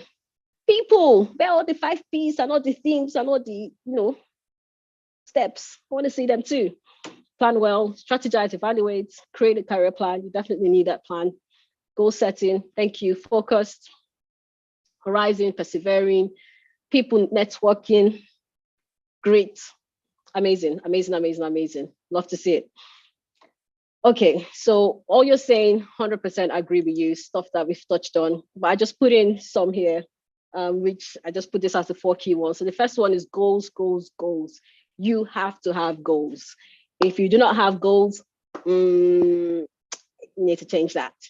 Second one is just being self-aware, knowing what works for you and what doesn't work for you. So like myself, when I said, financial services just didn't work for me. At the point where I went for my master's, I needed to come back to the audit industry. It didn't work for me anymore. I had to explore something else, so just becoming self-aware, understanding your strengths. So when I knew that, okay, I have a strength, I have a passion like mentorship and development and all of that. And I went on to, take up all these extracurricular activities for the company, and it much appreciated it, which has, has been evidenced in the way that, my career has just gone like boom.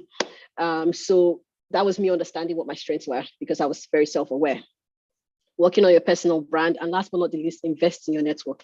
The reason why I put the invest in black and in bold is because to me, it's an investment. Now, to some people, the whole networking thing just comes so effortless and natural to them. And you know what? Bless you. You are such a lucky individual. Myself, oh boy, it doesn't come natural to me. I would rather, just be in my bed, Netflixing or something, or just doing something rather than talking to people. But I know how important it is to network. So to me, it's an intentional investment. Like, in the workplace, I'm intentionally making that effort. So it's an effort to me. So when people say things like, oh, no, that's just not me. I'm not this, I'm not, no, call it work. It will not work. You have to have a rich network, and you have to put in the work in order to build that network. So that's why I put that invest there, because to me, really, it really is an investment for myself. And at this point, I would move to questions. So, how do we want to do this? If you have a question, raise up your hand, because I want to speak to people. I don't want to do the whole chat box thing. I feel like I've been talking to myself for like a minute now. So let me speak to you. So raise up your hand if you have a question. All right. Thank you very much, Georgia, for that very detailed session. I learned something. I learned a thing or two from your career trajectory. So if you have any questions, I see a few hands up. Yeah, I'm just going to unmute Elizabeth. So Elizabeth, can you unmute yourself? Yeah, great. And then after Elizabeth, I'm just going to go to Francis. And then I believe this is Oluwaseun. Okay, so Elizabeth, go on. Yeah.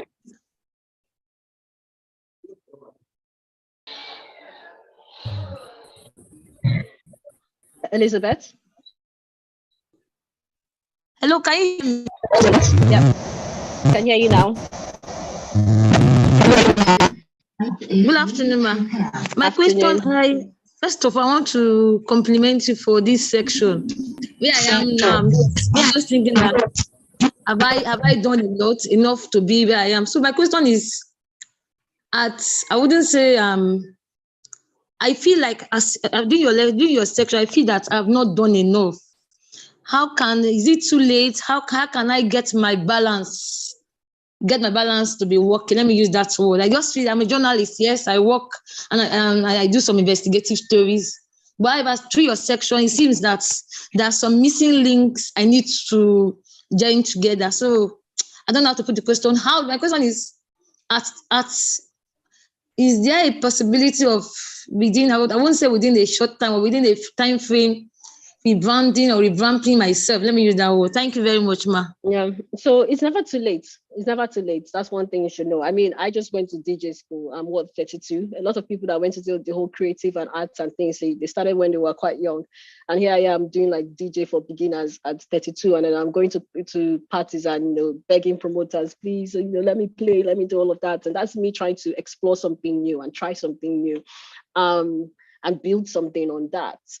So it's never too late. It's just you identifying really what's the end goal for you, right? Obviously, I don't know much about journalism and the career path that lies ahead there, but you need to understand, you need to check the people in your industry that you feel have accomplished stuff relevant to your industry. So you need to understand, who those people are, and kind of like check what trajectory they've gone, like how did they get there? It helps you understand what are the gaps that you need to close to say, okay, let me just take Francis. So Francis is, journalist of the year, for example.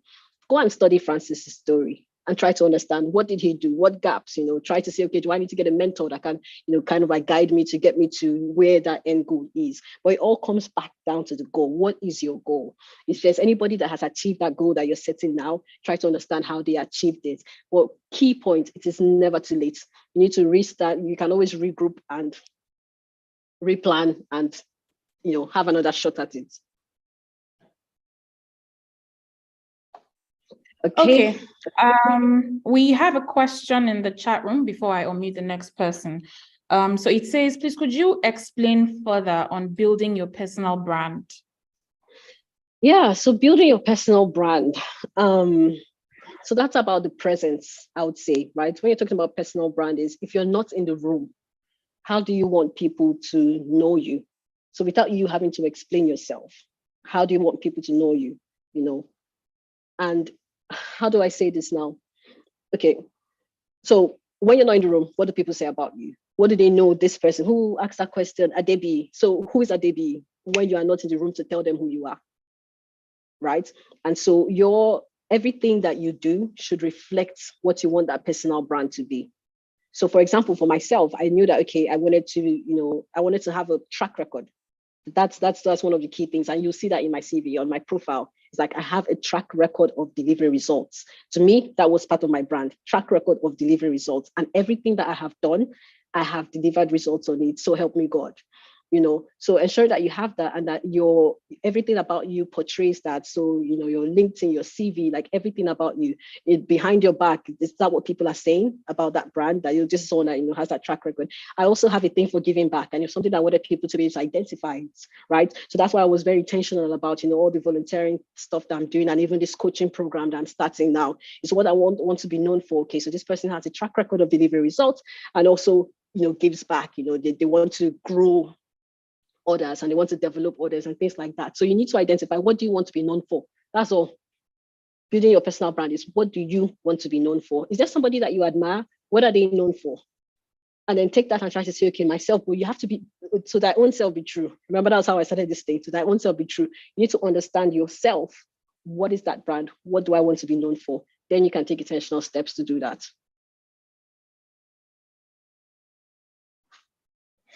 All right, thank you. I hope that answers your question. Next up, we have Francis. So I'll ask Francis to unmute so he could ask his question. Francis, please, can you unmute? Okay, whilst we're waiting for Francis, I see a question in the chat box. But Francis, please feel free to unmute about when's the best time to transit from one job or career to the other. Now, if you're staying in the same career path, I'll say every time is the best time. Like, so if you're not transitioning from one sector to the other, like you're staying within the same. So you see how when I was in the accounting, I just went like, from startup to audit, that kind of a thing. You can do it at, oh, sorry, who's that? You can do it at any time.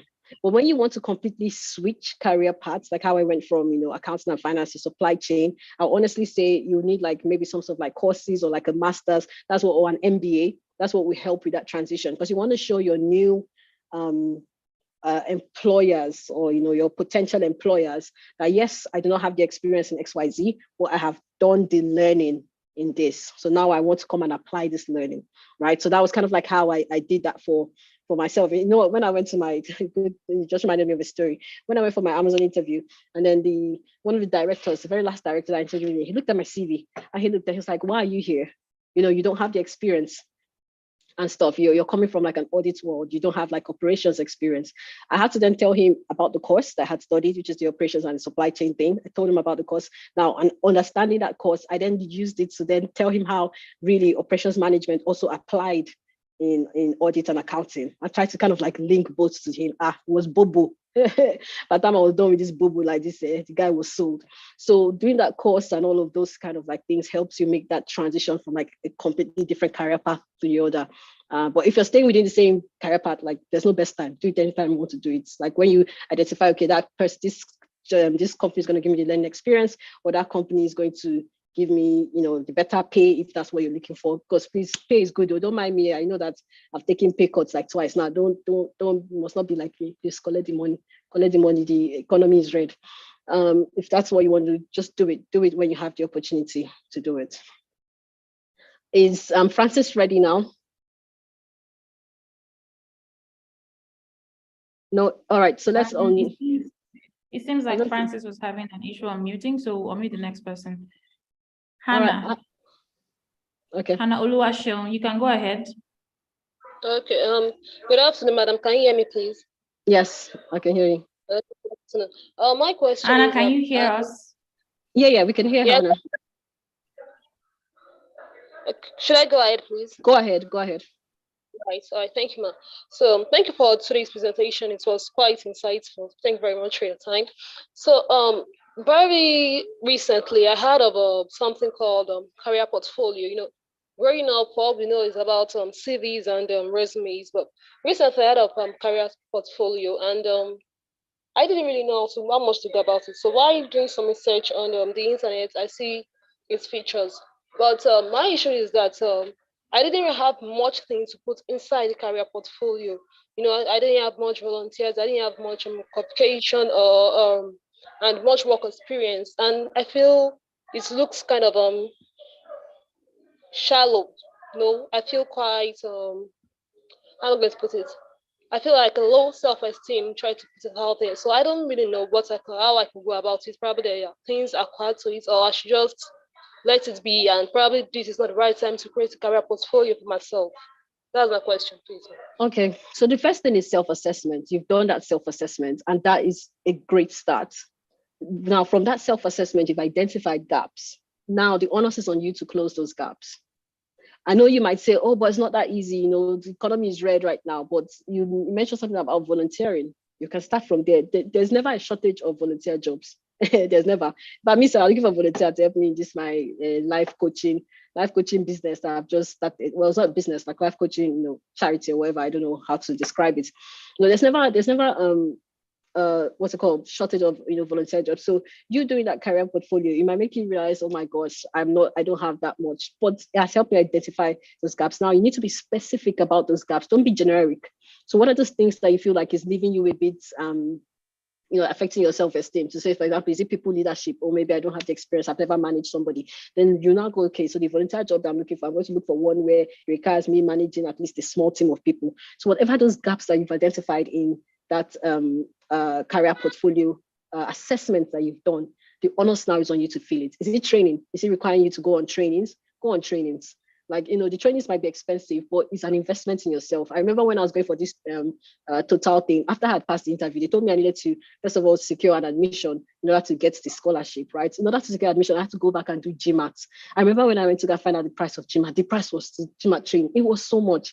I had to go to my friend to say, please, I beg, please give me some money to help me do this whole GMAT training, because I just did not even have the money. So between my sister and a friend of mine, I raised up the money. I went for the GMAT training, and that helped me, ace my GMAT exams and then, get admission. So it might be a training, it might be experience, whatever. Identify those gaps. You're on the right path. The path that you've assessed yourself and you're being true to yourself and you've identified gaps, that is the right step. Now, don't just be like, just not do anything. Onus is on you. Go and close those gaps. Thank you very much, ma'am. You're welcome. Okay, I think we can probably just take just one more because I know we are just on time now. Maybe. Good afternoon. Hi, Ayodeji. Yes, ma'am. My question earlier on was how do you identify? How do you not? Okay, after identifying your networks, what are the do's for you so that those networks will actually be of benefit to you? Okay, how do you identify your network one? Then how do you work towards making those networks beneficial in your career development? I think that's my question. That's my question. Okay, all right, cool. So on that one, I would say it depends on where you've identified the network. So for example, if you identify the network within somewhere you already work, so let's say, if that network is like, so your manager or maybe people around, or I don't know where you've identified the network, but if it's somewhere within like, close proximity, try to understand what are these people's pain points, because that's what I do. Every time I go into a new team and I speak to my manager, in my first one-to-one meeting, my manager, I ask him, what's your pain points? Give me your top 3 pain points. Because why? Because I want to be able to solve at least one of them. That's what I do. And then I know that, if I'm able to solve this thing for this person, when I need something, I'll be able to confidently, pull on that. Now, so that's for network within your immediate environment. Now, for network outside, let me put this out there. There's nothing that, irks me more than someone reaching out to me on LinkedIn saying, I'm looking for a job in your company. What is that? You cannot introduce yourself. You cannot even ask how my day was. You cannot, it's almost like a sales speech. You need to have a solid sales speech when you slide into anybody's professional DM. You come in correct. You come in and say, hi, my name is this. I'm an accountant with this. I have 4 years experience with this. I've looked within your company and I see that there are certain roles is this. Can you refer me for this, or can you please guide me on how I can be able to, come with that sales pitch that this is for building network outside of your distance. Come with that, not sales pitch or elevator pitch. Are you that elevator pitch? You don't need to rock solid, because like the name says elevator pitch. It's almost like you have 1 minute to get somebody interested in you. How are you going to use that 1 minute? Because that's what really happens when I open up my LinkedIn. It's that DM. If I open up that DM, it's that split second. What is my first? What's the word? First.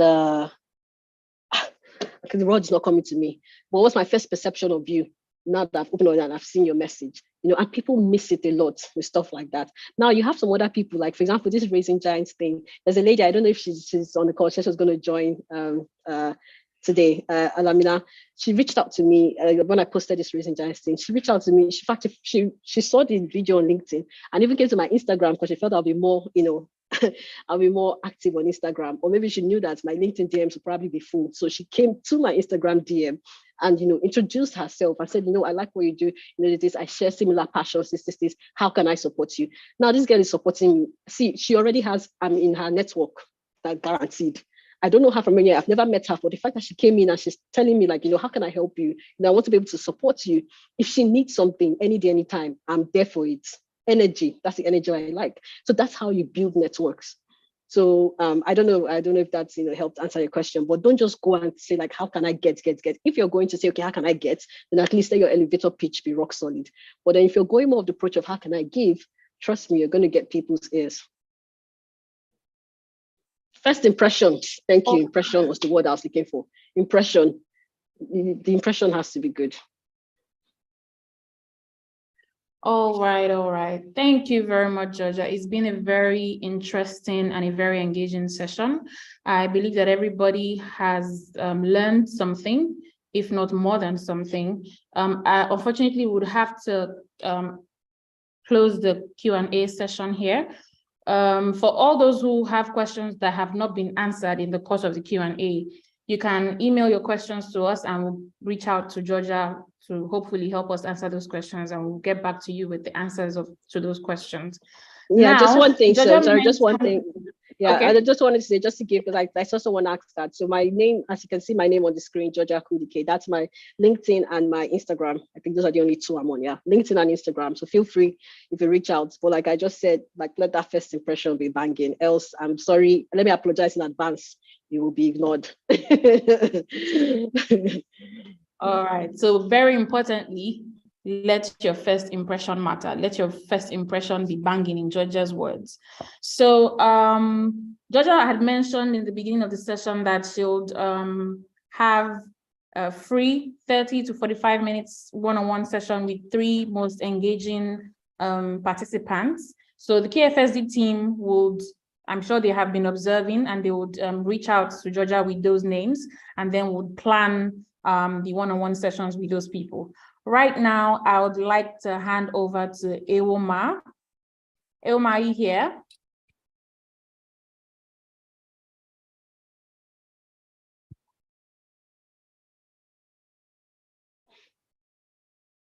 Yeah, so I hope you guys had, you got some value out of this. Please let me see in the chat box, how was this? I hope you got some value. I hope you learned something.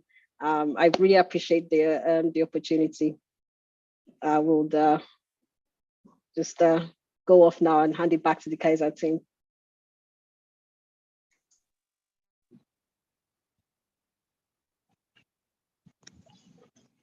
Thank you very much, Georgia. That was fantastic. Please confirm if you can hear me. Can everybody hear me? Yes, we can, Ewoma. Okay, fantastic. Because I'm in motion, so I just wanted to be sure that I wasn't caught up. That was an awesome the soft skills training organized by KFSD. Georgia, that was fantastic. Thank you very much. I knew without a doubt it was going to be an awesome session. By the way, Georgia had already of the soft skills training, so she has been waiting to give this impact. Thank you so much for your impact in lives. Thank you for giving of yourself, to change those that didn't have what you or to give to people what you didn't have when you started your career. Thank you. IG, over to you before we call this a day. Tech, please, can you unmute IG? Yes, I'm unmuted. I want to thank Georgia for a fantastic session. And I want to thank all the participants, because without you, there will be nobody to train.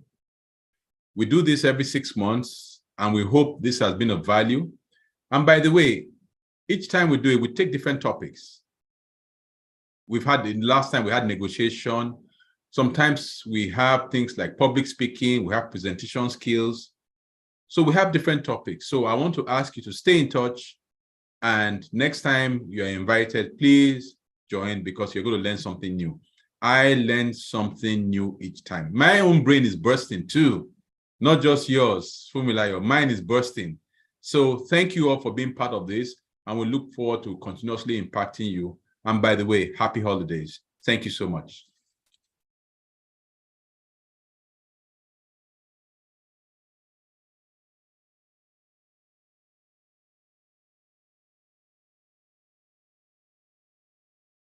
I'm muted. Can you hear me?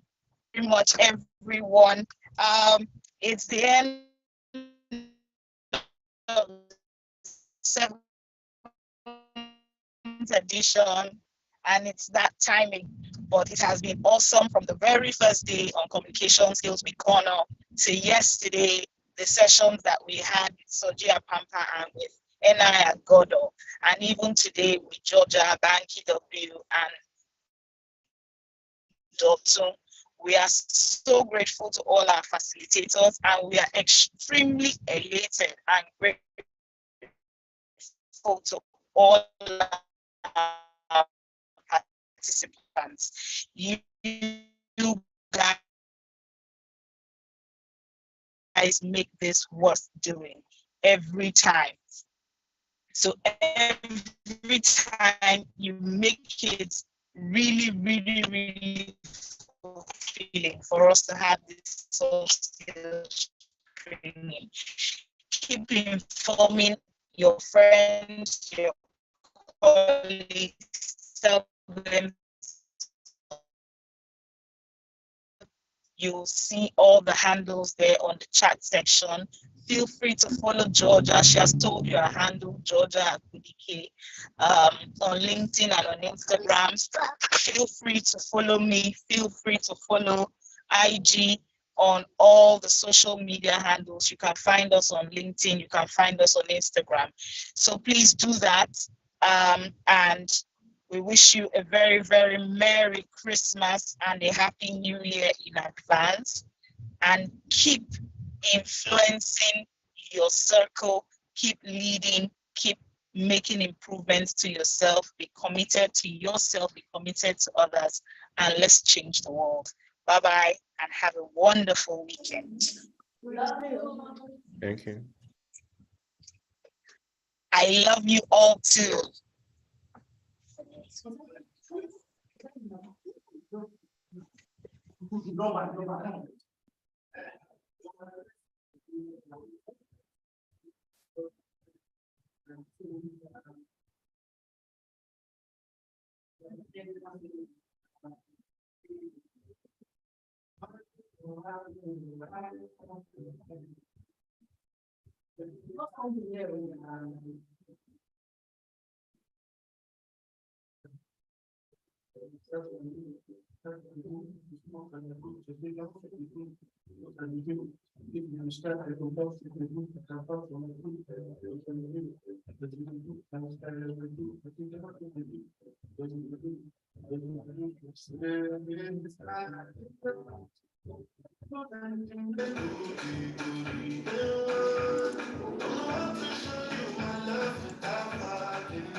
Thank you.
Where you want to go?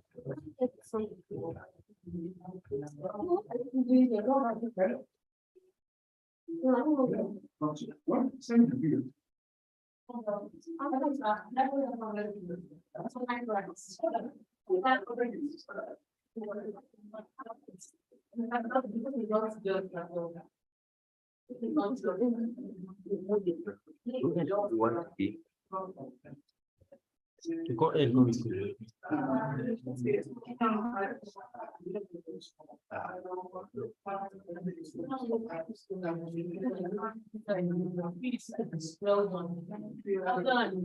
And boyfriend, no, thank you.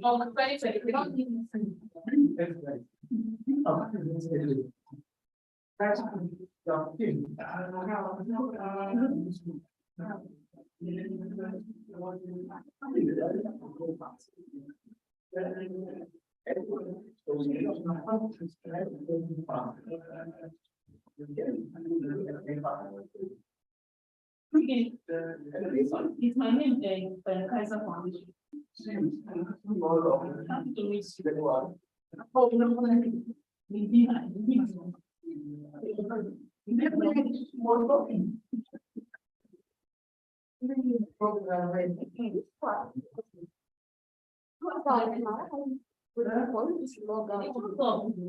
All right, let me end the call. Everybody go home.